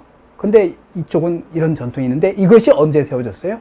고대 그리스에서 만들어진 전통이고 그때는 여성의 몸보다는 남성의 몸이 주로 그 그림의 표현 대상이었다는 것. 그 여성 누드나, 물론 항아리 그림에 여성 누드가 없었던 건 아닙니다. 그렇지만 아까 우리가 본 것처럼 그게 노골적으로 그린 것은 그리스 문명에서는 생각하지 못했고, 이제 이 보시면 좀 다르죠.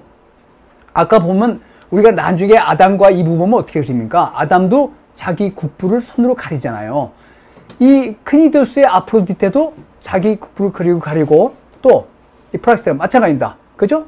가슴을 가리거나 이런 식으로 그렸습니다. 그래서 이거는 뭐냐? 나중에 로마 시대 이거를 비너스 푸디카입니다. 정숙한 비너스.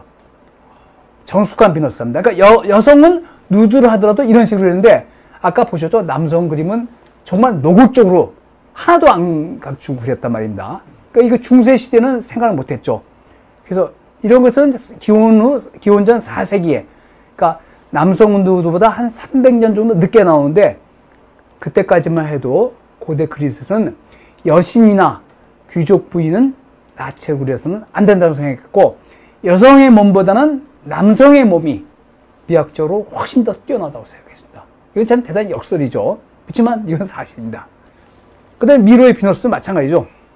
미로의 비너스도 하반신을 가렸죠. 이건 이제 기원전 1세기 헬레니즘 시대에 나온 거지만, 그렇지만 이건 이제 비슷한 시기에 나왔는데, 이게 라오쿤 군상입니다. 굉장히 이건 이제 이것도 복제품일 겁니다. 그리스 시대 복제품인데, 이 라오쿤 군상은 또 여러 가지 이야기죠. 라오쿤이 이제 트로이의 제사장이었는데, 그 트로이의 목마를 들이지 말고 불태워자고, 그래서 포세이돈이 이런 혼을 내죠. 뱀을 죽인 관계인데, 사실 이 그림에서, 이 조각에서 말하려고 하는 것은 뭡니까? 남자의 몸입니다. 이게 지금 이 라오쿤인데, 라오쿤이 나이가 상당히 들지 않았어요? 그 아들이 이렇게 컸으니까. 근데 몸은 어떻습니까? 완전 남성의 몸입니다. 그래서 이거를 미켈란젤로가 보고 정말 감탄했다는 거죠. 이제 제가 조금 이따 나중에 이제 미켈란젤로에서 잘 말씀드리면, 이게 다른 것보다 남자의 몸을 그립니다. 남자의 이상적인 몸, 정말 잘 빠진 몸, 이겁니다. 이게 좀 부조하죠. 네? 그러니까 이상화 시킨 거죠. 그 이제 거의 이게 이렇게 나이 든 남자가 이런 몸을 가질 수도 있겠죠, 그죠? 그렇지만 이 과정에서 이 라오쿤 군상의 몸이 뭐 어쩌고 뭐 저 트로이 신화에서 어쩌지만 그게 아닙니다. 남자의 몸, 이 뒤치러인데 이것도 일화가 있습니다. 요 팔이 원래 이렇게 안 됐어요. 나중에 사람들이 바꿔놨는데 미켈란젤로 딱 보고 이랬답니다. 저 팔은 저렇게 생겨요. 그래서 처음에는 팔이 앞으로 왔다는 겁니다, 이게. 근데 미켈란젤로가 지적했답니다. 저건 저게 아니다. 그러니까 전 미켈란젤로가 대단한 사람이죠. 그 미켈란젤로 이 조각을 보고 굉장히 부끄러워했답니다. 야, 나는 이거밖에 못하나 하고. 정말 이게 대단하죠. 이 남자의 근육들을 표시한 거 보십시오. 네? 그러니까 이 라오쿤 군상의 몸도 다른 거 아닙니다.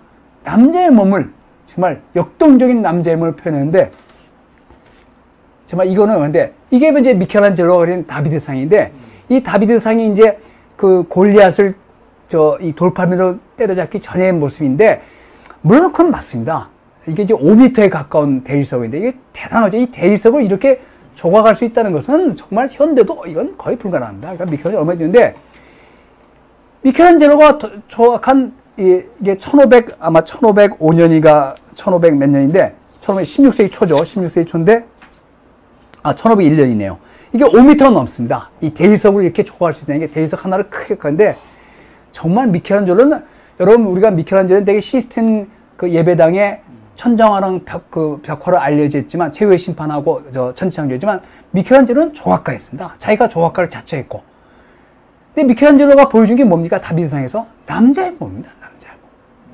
남자의 몸입니다. 그러니까 이게 그러니까 남성입니다. 남성. 그러니까 이거에 대해서 골리앗을 때리지 않게 종교적으로 했는데, 그건 아니고, 사실 이거. 그러니까 미켈란젤로가 이걸 보고 이렇게 자기 자신의 재능이 이거밖에 안 되나고 했는데, 남자의 몸입니다. 그래서 나중에 자세히 얘기하겠지만, 그래서 이제 이것도 마찬가지죠.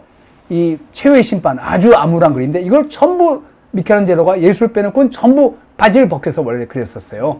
그러니까 남자의 몸을 보여준 거죠. 신을 하지만. 나중에 이제 이렇게 바지를 입혀서 바지 입히는 사람 그런 얘기 있는데, 미켈란젤로가 하는 것은 고대 그리스의 미학에 철저히 충실했던 거죠.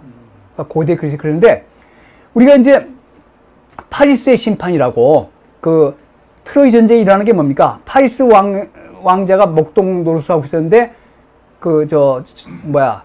브라의 여신이 이 여신들한테 사과를 해서 누가 제일 이쁘냐 해서 여신들이 찾아와서 비너스, 아프로디테랑 헬레나랑 아테나가 찾아와서 파리스 앞에서 옷을 벗었다는 거 아닙니까? 이게 루벤스의 그림입니다. 루벤스 그림인데 굉장히 육감적이죠. 그렇지만 고대 그리스에서는 이런 그림은 생각할 수 없는 겁니다. 어떻게 고귀한 여신이 옷을 벗고 있습니까? 이게 파리스의 심판입니다. 이렇게 옷을 입고 있었죠. 마찬가지입니다. 고대 로마의 모자이크입니다. 로마 시대는 모자이크가 성인데 마찬가지입니다. 다 옷을 입고 있죠. 그러니까 원래는 다 여신들은 옷을 입고 있고, 그 대신 뭐예요? 이게 아프로디테입니다. 비너스고, 이게 아프로디테가 좋아한 아도니스는 엄청난 미인인데 어떻게 해요? 옷을 벗고 있죠. 그러니까 지금하고 거꾸로죠. 나중에 이제 16세기, 17세기에 그런 거 보면 비너스는 옷을 벗고 있고 군신 마르스, 전쟁의 신 마르스는 옷을 입고 있는데 고대 그리스 시대는 그렇지 않았습니다. 여자들은 옷을 입고 있고 남자들은, 그래서 옷을 벗고서 묘사하는 것은 매춘부였습니다. 매춘부. 매춘부는 그렇게 표시했지만 여신이라는 건 감히 여기다 나중에 이제 4세기 이후에 비너스, 그러니까 아프로디테만을 예외적으로 이제 그 유두 조각이 나오면서 로마 시대로 나오면서 자칫 이렇게 발전한 겁니다. 근데 이 그리스에서 충격적인 게 하나 있습니다. 이제 여러분이 우리의 그리스에서 그다음에 또 하나 이제 그리스 시대의 그 중요한 조각 중에 하나가 이제 고대 이집트에서 온 겁니다. 그래서 이제 이 쿠로스, 이게 기원전 7세기 이런 조각이 이랬는데 그리스의 또 하나 발명품 중에 하나가 콘트라포스토라는 자세입니다. 훨씬 자연스럽죠. 그죠? 아까 이거를 보시면 이게 경직돼 있지 않습니까? 그죠? 경직돼 있는데 콘트라포스토라는 자세를 봐서 한쪽으로 이렇게 굉장히 편하면 이게 이제 고대 그리스 조각이 발명한 아주 혁신적인 그 조각에서 사람들의 조각은 다 이렇게 돼요. 이렇게 편한 자세로. 콘트라포스토입니다. 다. 이게 이제 고대 그리스에서 발명된 조각들입니다. 그래서 아까 우리가 마찬가지죠. 아프로디테도 마찬가지고 다 이렇게 서 있을 때는 콘트라포스토 자세로 이렇게 서 있습니다. 그죠? 그 다음에 다비드도 마찬가지죠. 다비드는. 그래서 이게 굉장히 중요한 발표인데 지금까지 보신 거에서 젊은 남자의 잘 빠진 몸, 그러니까 칼로스, 잘생겼다 잘 빠진 몸, 섹시한 몸이 예술의 대상이었는데 충격적으로 그리스 사회는 소년의 그걸 페데라스테합니다. 그러니까 동성애랑 좀 다른데, 그래서 이제 우리가 이제 지금의 이제 해서 우리가 이제 양성애, 동성애, 이성애 이런 말하는데 이런 개념이 없습니다. 이건 다 현대적인 개념이고 고대 그리스는 그런 개념이 없었고 고대 그리스에서는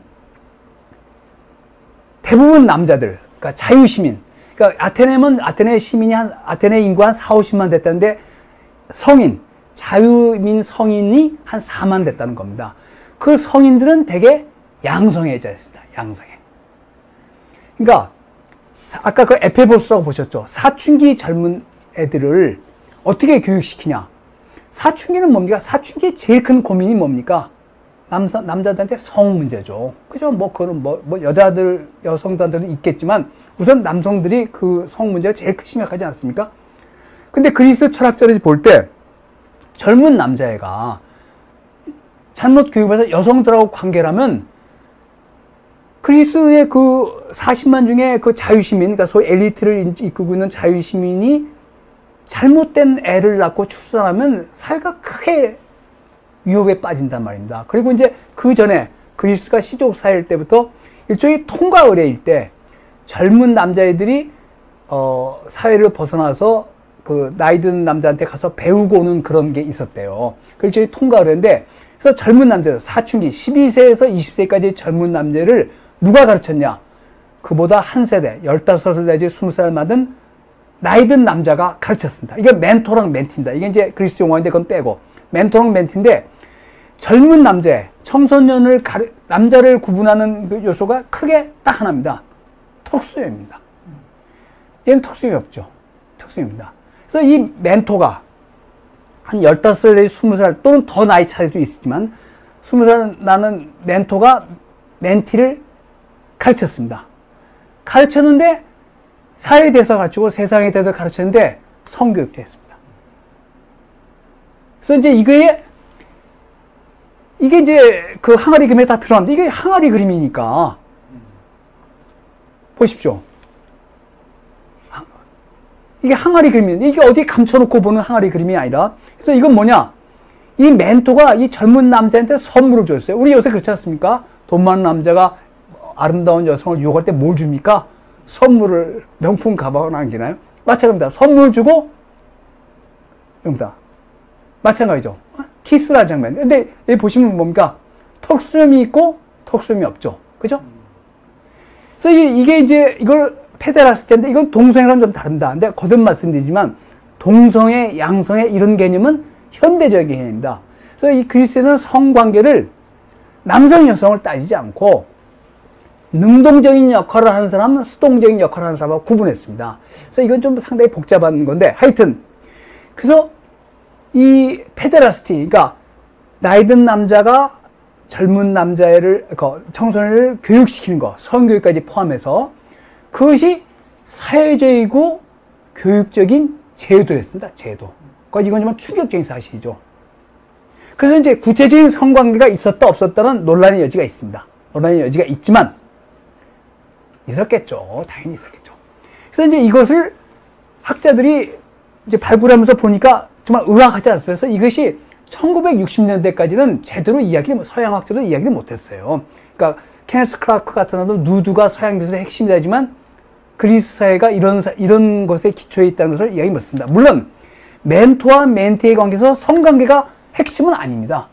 그렇지만 이런 교육 과정을 거쳐서 이 멘티가 턱수염이 자라서 성인이 되면 그때 비로소 그러니까 그리스 남자들, 자유의 시민들은 대개 30살에 10대 초반의 여자랑 결혼했습니다. 그럼 여성은 뭐냐? 여성은 시민권이 없었고 지적으로 철저히 열등하다고 느껴졌습니다. 그러니까 사회에서 여성하고 노예는 어린애, 턱수염이 없는 남자 어린애, 여성, 노예는 시민사회에서 배제되었습니다. 그것도 굉장히 묘한 제도인데 이게 이제 굉장히 충격적이냐 아니냐는 우리도 마찬가지입니다. 우리도 조선시대 어떻게 했습니까? 축첩을 허용하지 않았습니까? 근데 그 축첩을 많이 했다고 그 사회를 비판하고 이런 건 아니죠. 하여튼 그때인데 이런 페데라스티, 소년애가 그리스에서 젊은 좋은 집안의 남자애를 교육시키는 가장 핵심적인 제도였습니다. 사회적이고 교육적인 제도에서 그것이 그림으로 남아있는데 이거는 이제 굉장히 충격적이죠. 근데 이제 구체적으로 이렇게 성관계를 하는 장면은 도자기에 없습니다. 모르죠. 이제 못 찾았을지 모르지만. 그러니까 이것만 해도 충분히 야하죠. 그죠? 여러분 정말 충격적이죠. 충격적인데 이건 이제 1세기에 그리스 로마인데 은컵에 대한 장면입니다. 근데 여기 보시면 알겠죠? 이 사람은 턱수염이 있죠. 그죠? 얘는 젊은 남자고 이제 누가 보는데 이게 관음증까지 한 이런 저건데. 그래서 이게 이제 워렌컵이라고 이 워렌컵을 맨 처음에 누가 예루살렘인가 어디 가서 구했어요. 영국 사람이. 그래서 영국 박물관에 20세기 초에 팔라니까 영국 박물관에서 안 산다 그랬습니다. 이거 어떻게 전시를 하냐. 그래가지고 나중에 누가 이거를 1000파운드에 샀는데 영국 박물관에서 20세기 1960년대 이거를 2만 파운드 주고 구입했습니다. 그러니까 정말 그 서양 사람들도 차마 이거를 해서 1960년대에 비로소 그리스 남자들의 사회가 아까 말한 소년애에 입각한 사회였다. 근데 물론 소년애라는 것이 육체적인 관계만 중시된 건 아니다. 훨씬 더 큰 사회적이고 교육적인 제도였는데 거기는 성교육도 포함되어 있었다는 것을 이것을 뭐가 증명해요? 이것을 플라톤의 향연이 증명하고 있습니다. 번째 좋은데 이거 마찬가지입니다. 근데 그리스에서는 그 신화에도 있죠. 제우스가 가니메데스라고 굉장히 미소년을 납치에다가 자기 술따르는 시종으로 키웠거든요. 당연히 성관계가 있습니다. 이건 있는 거죠. 제우스에서 지금 제우스가 이건 이제 나중에 그 르수에르의 그림이 제우스가 이 미소년을 납치하는 광경입니다. 독수리 편에서. 그러니까 제우스가 여성들만 납치한 게 아니라 이 미소년에서 자기 술따르는 시봉으로 썼습니다. 그 다음에 이게 이제 그리스 최고의 미남인 알키비아데스입니다. 정말 최고의 미남이었다는 거죠. 그래서 알키비아데스가 젊었을 때는 남성들의 흠모의 대상이었습니다. 예?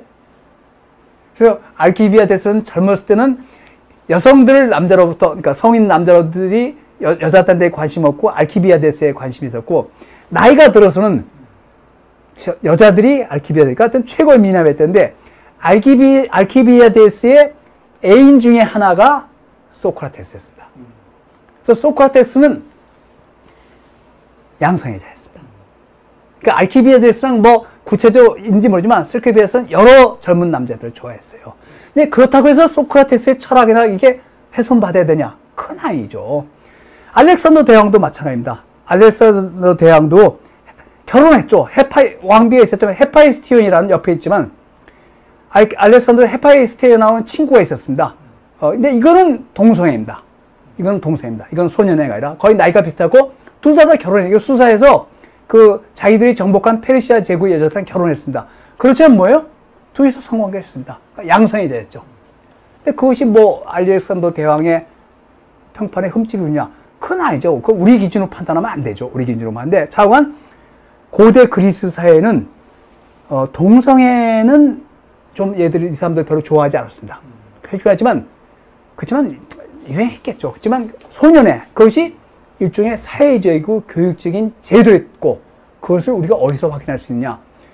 플라톤의 향연이나 이런 데서 확인할 수 있지만, 특히 항아리 그림에서 아주 노골적으로 확인할 수 있고, 적어도 이런 전통이 16세기 르네상스까지 갑니다. 고대 로마도 마찬가지입니다. 하드리아누스라는 유명한 황제가 있습니다. 정말 로마적의 태평시대를 이끈 황제 중에 5현제 중에 하나인데, 하드리아누스의 애인이 있었어요. 젊은 남자. 그래서 그 애가 죽었을 때 이집트에서 나이가 빠져서 잘못해서 익사했는데, 그 하드리아누스가 그 애가 죽은 다음에 그 애를 신으로 만들어 놨습니다. 그 하드리아누스가 자기 부인하고 굉장히 관계가 안 좋았어요. 당연하죠. 그 젊은 남자를 좋아하니까. 근데 이런 것이 그 서양의 중요한 전통으로 잡아야되는데, 그래서 마찬가지입니다. 여러분, 이게 파리의 에투아르에 가면 개선문에 있는 그 유명한 라마르세는 그 저건데, 조각이죠. 개선문에 가면 보시는데, 이게 그리스 장군입니다. 그리스 군인인데, 옆에 뭡니까? 에페보스가 있죠. 에페보스. 아까 그 젊은 남자. 젊은 남자를 이렇게 딱 그려놨습니다. 그러니까 개선문에, 파리 에투아르 광장에 있는 그 파리의 개선문에도 이걸 표현하는 거죠. 그러니까 이걸 모르는 사람들은 제가 왜 저기 있을까 하는데, 이게 그 그리스의 군인이고, 그리스 군인이 멘토고, 자기가 멘티로 삼는 에페보스를 전쟁에 데려간 겁니다. 근데 아까도 말씀드렸지만, 그리스인들은 운동 경기를 할 때는 나체로 했지만, 전쟁은 나체로 하지 않았습니다. 그렇지만, 뭐예요? 영웅적 나체상. 그래서 나중에 이제 그 그림 보실 텐데, 그래서, 오늘 이제 말씀드린 것이, 그리스 사회에 대해서 말씀드렸는데, 그리스는 항아리 그림이 예술사에 제일 중요하다. 그 그리스 사회를 볼 때 여러 가지 장면 중에, 뭐 다른 것들은 좀 아시겠지만, 제일 우리가 볼 때 충격적인 게, 소년애를 굉장히 중요시하다. 물론 그 소년애가 모든 계층에 번졌냐? 아닙니다. 성인 남자고, 이제 그것은 논란이 있습니다. 귀족층에만 번졌다? 아니면 데모스도 그랬다. 일반 민중도 그랬다는 논란의 여지가 있지만, 그 소년애, 페데라스트라는 것이, 그러니까 그 어린 청소년 남자애를 한 세대나 그 15살, 15살, 20살 난 성인 남자가 가르치는데 그 중에 성교육도 포함되어 있었다는 그것에 근거한 사회였고, 그것이 젊은 남자애가 잘못된 성적 충동으로 해서 여자가 잘못된 출산을 하게 하는 것보다는 더 우월한 거로 해서 플라톤이 그 얘기를 했습니다. 물론 나중에 플라톤은 이제 그걸 뒤집었죠. 그런 성관계를 굉장히 규탄했지만, 소크라테스는 분명히 제가 훨씬 더 야한 그림자는 보여주진 않았지만 분명히 양성애자였습니다. 그러니까 젊은 남자를 끊임없이 데리고 다녔죠. 그래서 뭐 소크라테스의 처가 악처라고 아시는데 아마 그것도 있지 않을까요? 그래서 지금 그리스의 여성들이 거기서 어떻게 생각했느냐? 그거는 기록이 잘 안 남아있어서 모르는데, 물론 그리스에도 사포, 그 레스보스섬, 그래서 여성들의 그런 끼리의 그런 여성이 있었다고 보지만, 하여튼 그 주류 남성 사회는 이런 거에 의지했다는 것을 아는데, 지금 시간이 어떻게 됐죠? 지금이 10시 반입니다. 벌써? 예, 그러면 제가 마지막으로 빨리 이거를 아주 생생하게 확인할 수 있는 글이 있습니다. 그게 어디냐? 아까 말씀드렸죠. 이탈리아 남부랑 시칠리아 섬은 마그나 그라키아라고 그리스의 영향권인데, 여기 파에스툼이라고, 지금 포세이도니아라는데, 파에스툼이라는 조그만 마을이 있다. 지금 마을이죠, 지금. 근데 이게 그리스 유명한 신전인데 여기서 뭐가 발견됐냐면 1968년에 발굴됐냐면 무덤이 그러니까 그 석관이 발견됐어요. 석관. 관인데 여기에 석관이 있는데 관이 어떻게 됩니까? 관이 있으면 네모났죠. 기초에 네모 있고 위에 뚜껑이 있죠. 그 뚜껑 아래 이런 그림이 있습니다. 그리고 관의 그 석관의 내면이면 내면에 이런 벽화, 그러니까 일종의 그림이 그려졌는데 이게 그대로 발견이 됐습니다. 근데 대단히 저게 이게 이제 이거 뭐냐? 이게 이제 죽은 사람입니다. 죽은 사람이 이제 시체가 누워 있으면 그 바로 위에 그 석관 그 뚜껑 바로 밑바닥에 이런 그림인데 이게 이제 이걸 뭐라면 다이버의 무덤합니다. 이 다이빙 하는 관계죠. 근데 아마도 이 미지의 세계, 죽음의 세계로 가는 것을 그린 거 아닌가 이렇게 해석을 하고 보십시오. 근데 너무 웃기지 않습니까? 남성의 성기를 딱 펴내놨어요. 그러니까 그리스 미술은 남성의 성기를 반드시 그렸습니다. 반드시 그렸습니다. 네? 그래서 이제 그 다음 그림이 이제 전부 남자들이 옷을 벗고 이제 아마 술을 망치는 광인인데 이게 뭐냐? 심포지엄입니다. 그래서 여러분 지금 심포지엄 뭡니까? 학술 토론을 심포지엄 하는데 원래 그리스어는 드링킹 투게더입니다. 물론 술 마시면서 고른 준담도 했습니다. 학문 이야기도 했죠. 그리고 그거를 그린 게 뭐냐? 플라톤의 향연이라는 작품입니다. 플라톤의 향연이 술 마시면서 철학과 인생과 다양한 향연. 그 플라톤의 향연이 심포지엄입니다. 근데 심포지엄은 어떻게 해요? 남자들이 옷을 벗고 하는데 보시면 알겠지만 여기 자세히 보시면 알겠지만 한 사람은 턱수염이 있고 한 사람은 턱수염이 없습니다. 아시겠죠? 그러니까 드링킹 투게더입니다. 그러니까 이런 장면을 꼭 마찬가지입니다. 이건 이제 부조로운 건데 맞아요. 심포지엄이 그런데 심포지엄을 지금은 이제 이런 야한 파티라면 남자랑 여자랑 같이 하지 않습니까? 근데 이거는 남자들끼리 한단 말이다. 그러니까 이게 이제 그리스사의 단면을, 그러니까 이 죽은 사람이 상당히 지체가 높고, 그런 사람인데, 이 귀족 사회들은 이 사람의 인생에서 가장 중요한 장면을 뭘 그려놨어요? 심포지엄 장면인데, 그게 드링킹 투게더고, 아까도 말씀드렸지만, 그리스사에서 남성들은 그 체육단을 굉장히 중시했는데, 그 체육단을 한 장소가 지금의 짐나지움인데, 그 김나지움인데, 그 김나지움의 어원이 네이키드입니다. 그래서 그 체육 단련장은 이제 야외에 있었다. 지금같이 실내에 있지 않고. 야외에 있었는데, 그 체육 단련장에는 여성하고 노예는 출입 못했어요. 남자들만 갈 수 있었는데, 체육 단련장에는 철저하게 옷을 완전히 벗고 체육 단련을 했습니다. 그럼 당연히 육체적 관계가 생기죠. 그래서 이제 이것이, 물론 이런 육체적 관계가 아까도 말씀드렸지만, 고대 그리스의 전부는 아닙니다. 그 멘토랑 멘티의 교육의 한 일부분이지만, 고대 그리스사에는 이런 것이 관행으로, 그러니까 어떤 사회적 제도로 있었기 때문에 우리가 그리스 미술 작품은 이런 장면이 많이 나오고, 이제 그 미술 작품 보면 왜 그리스 사람들은 저렇게 남자들이 다 옷을 벗고 있을까? 이것은 그런 멘토와 멘티가의 관계에서 사회적이고 이것이 교육적인 제도였다는 것을 제가 말씀드리면서 오늘 강의를 마치도록 하겠습니다. 네, 예. 감사합니다. 열강을 해주셨습니다, 교수님. 아유. 근데 오늘 아주 제가 몰랐던 것도 엄청 많이 알고, 네. 오늘, 난 너무 재밌었어. 저도 재밌었어요. 진짜로. 그래서 이제 좀 책이 많이 갔으니까 몇 가지 질문하고 싶은 것만 몇 가지 좀 질문을 하고, 여러분들도 방송 보시면서 혹시 교수님께 질문하고 싶은 거 있으시면 질문 남기시면 저희가 같이 이렇게 하겠습니다. 우리 파크 포토님께서 저보러 박원석 욕 좀 해달라고. 우리 분들은 저한테 아주 욕을 알았습니다, 여러분. 지금은 이젠 교양 있게 인문 예술을 공부하는 사람이니까 교양을 지키고 교수님을 모셔다 드린 다음에 그 다음에 이제 하도록 하겠습니다. 어구자님은 보시면서 강의 들으시면서 혹시 교수님께 궁금했던 거? 저는 강의 들으면서 새로 알게 된 게 되게 많아서 되게 많아, 다지. 그치, 다. 그래서 이렇게 따라가는데 교수님이 말씀하시는 거 막 따라가느라 바빴고요. 근데 이제 이거를 내가 예전에 들어본 적이 없는 사람들이잖아요. 혹시 들어봤어도 잘 이렇게 관심 없었던 사람들은 이게 뭔지 잘 몰랐을 수도 있겠다는 생각이 좀. 그렇죠. 고대 문명 모르면 잘 모를 수 있지. 그런데 이제 저는 어렵지. 오늘 신화도 같이 들어가다 보니까. 근데 저는 정 대표가 그걸 되게 좋아해요. 그리스 로마 신화를 좋아해서 그 얘기를 강의를 많이 했었거든요. 그러다 보니까 저도 많이 앞에서 이렇게 제가 들었던 이름들이 나오니까 네.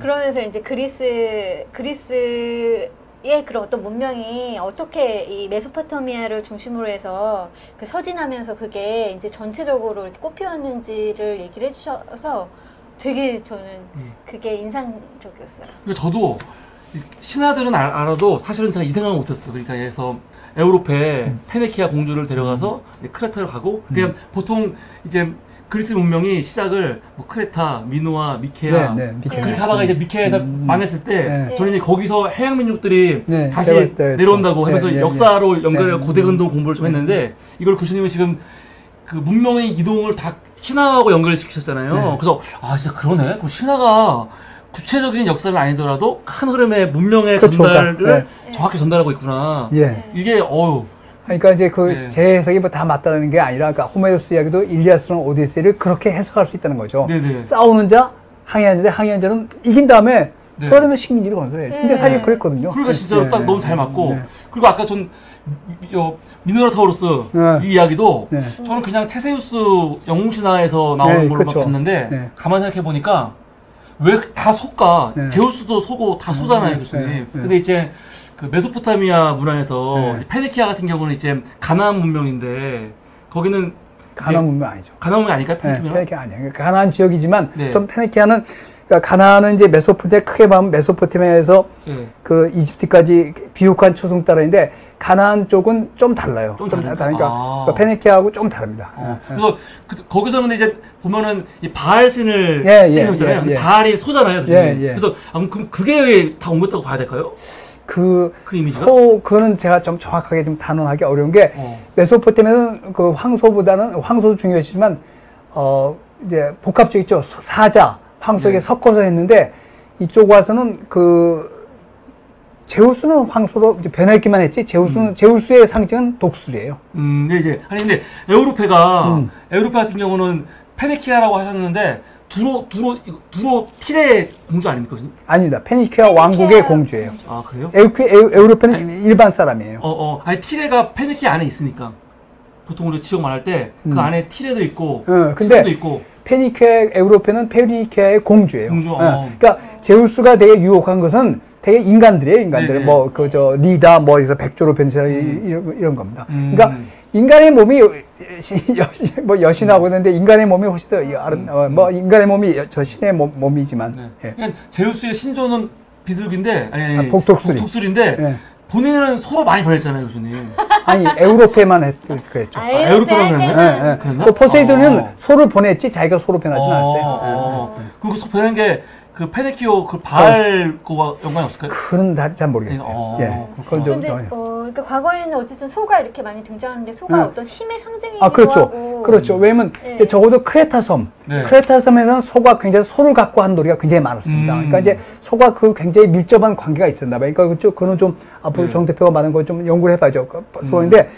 그러니까 그 미친 황소에게 그 소, 아까 그 소를 뛰어넘는 관계 있잖아요. 네. 그리고 소에 관한 그 조각상이 굉장히 많았어요. 그러니까요. 그러니까 뭐가 좀 관계 분명히 있을 겁니다. 저는 이렇게 딱 보면서 그 항아리 얘기해 주셨잖아요. 그러니까 처음에도 교수님께서 항아리가 되게 중요하다 이렇게 얘기해 주셨는데 나중에 그 의미를 알게 됐을 때 지금 남겨져 있는 그 유산이 사실은 그 항아리에 그려져 있는 것들로 이제 알게 됐다는 거. 근데 그 항아리의 그림들이 너무 야해가지고 진짜 깜짝 놀랐어요.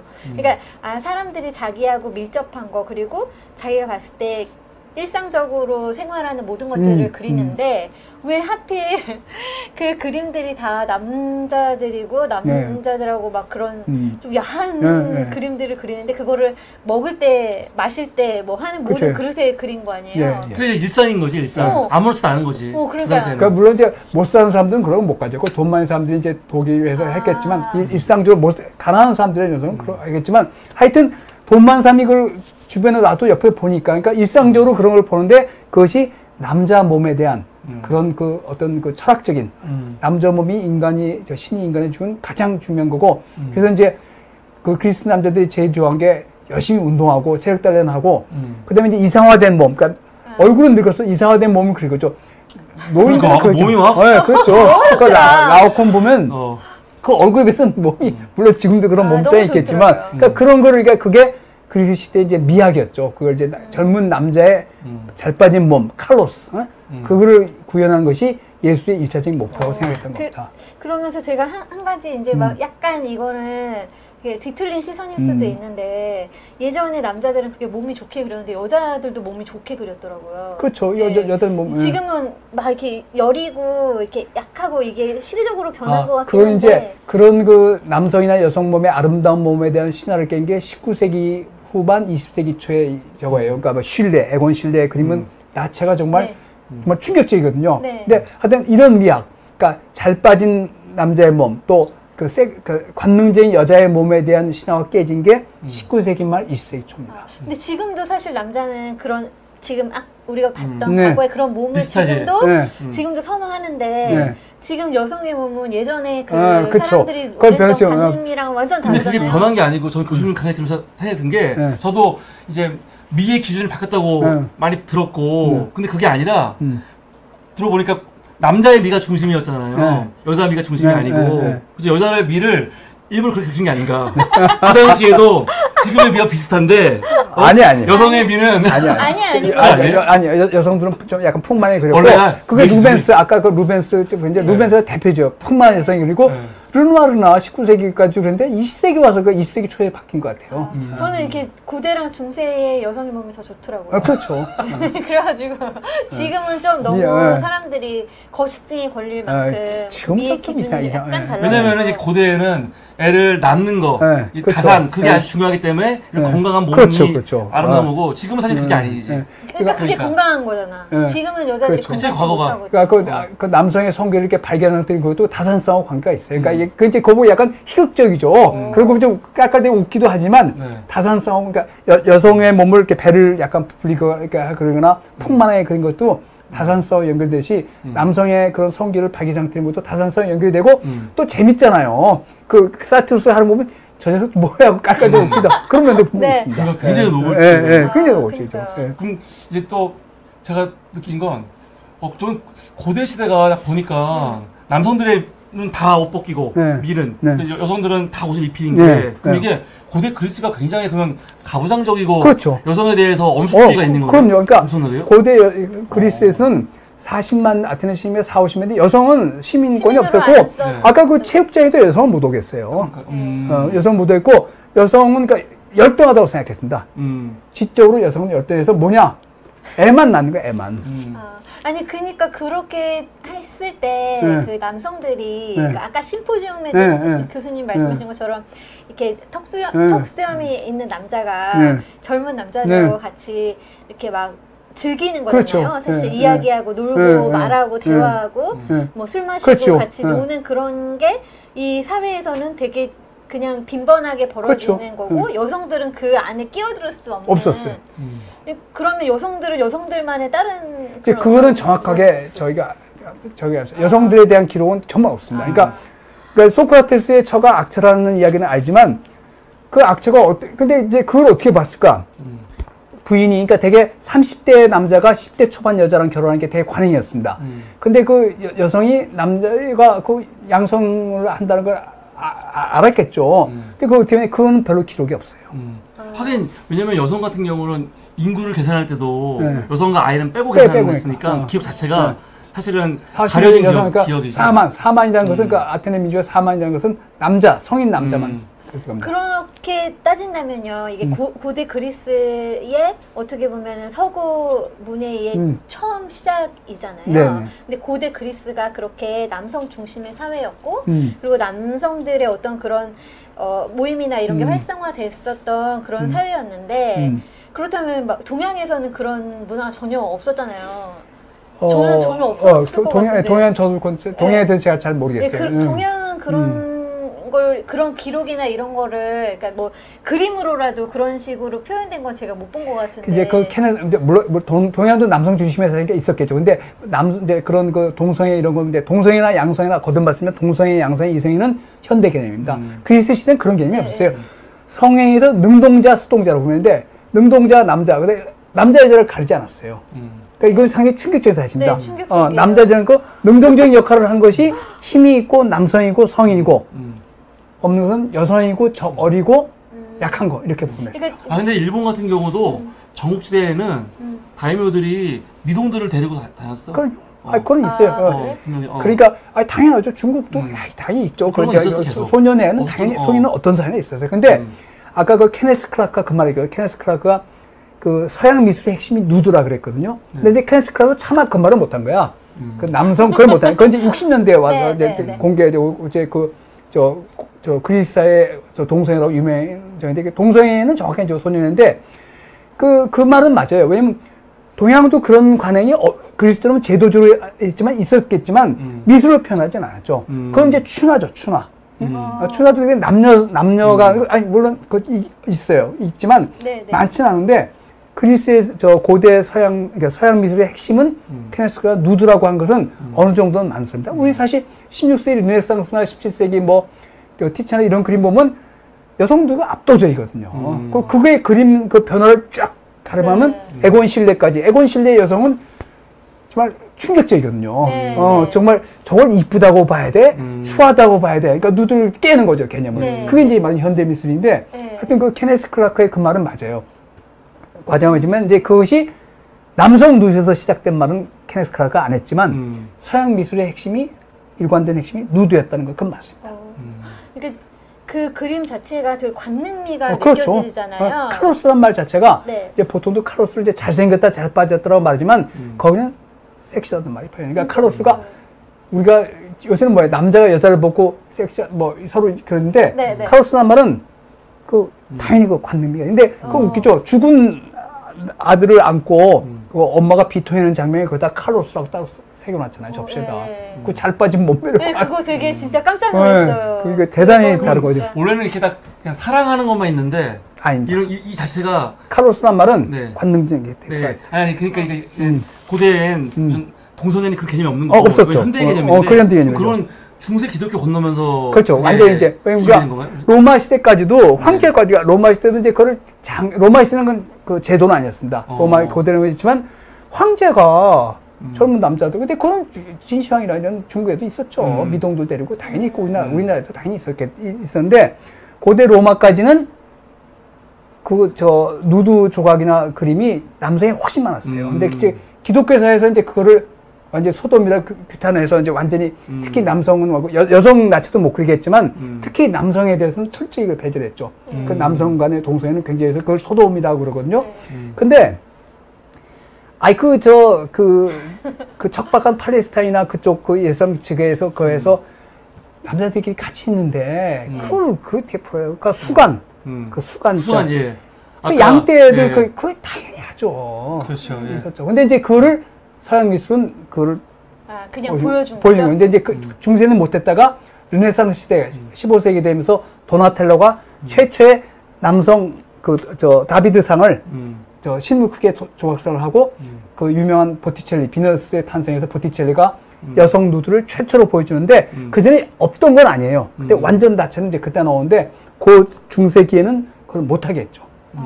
그러면은 결과적으로 제가 그냥 느끼는 거는 고대 그리스보다 지금이 더 억압된 사회 같다는 그렇게 볼 느낌이 수 있죠. 드는 거예요. 왜냐면 그때는 되게 자유롭고 그거를 하는 것이 그들도 교육하는 시스템도 멘토 멘티의 그런 어떤 시스템이었고 그러다 보니까 그게 되게 억압이 아니라 자유로운 건데 지금은 사실 저희들은 다 교육 받을 때 그게 아니다라고 봤기 때문에 그거 그러니까 자체가 모든 인류가 되게 기독교 윤리의 영향을 받은 거지. 네, 한마디로. 그렇죠. 기독교에서 동성애 되게 이렇게 하고 이걸 다 하니까. 그러니까 이제 거듭 말씀드리지만 멘토와 멘티가 그러니까 성적인 관계가 중심은 아니다. 그건 절대 아니에요.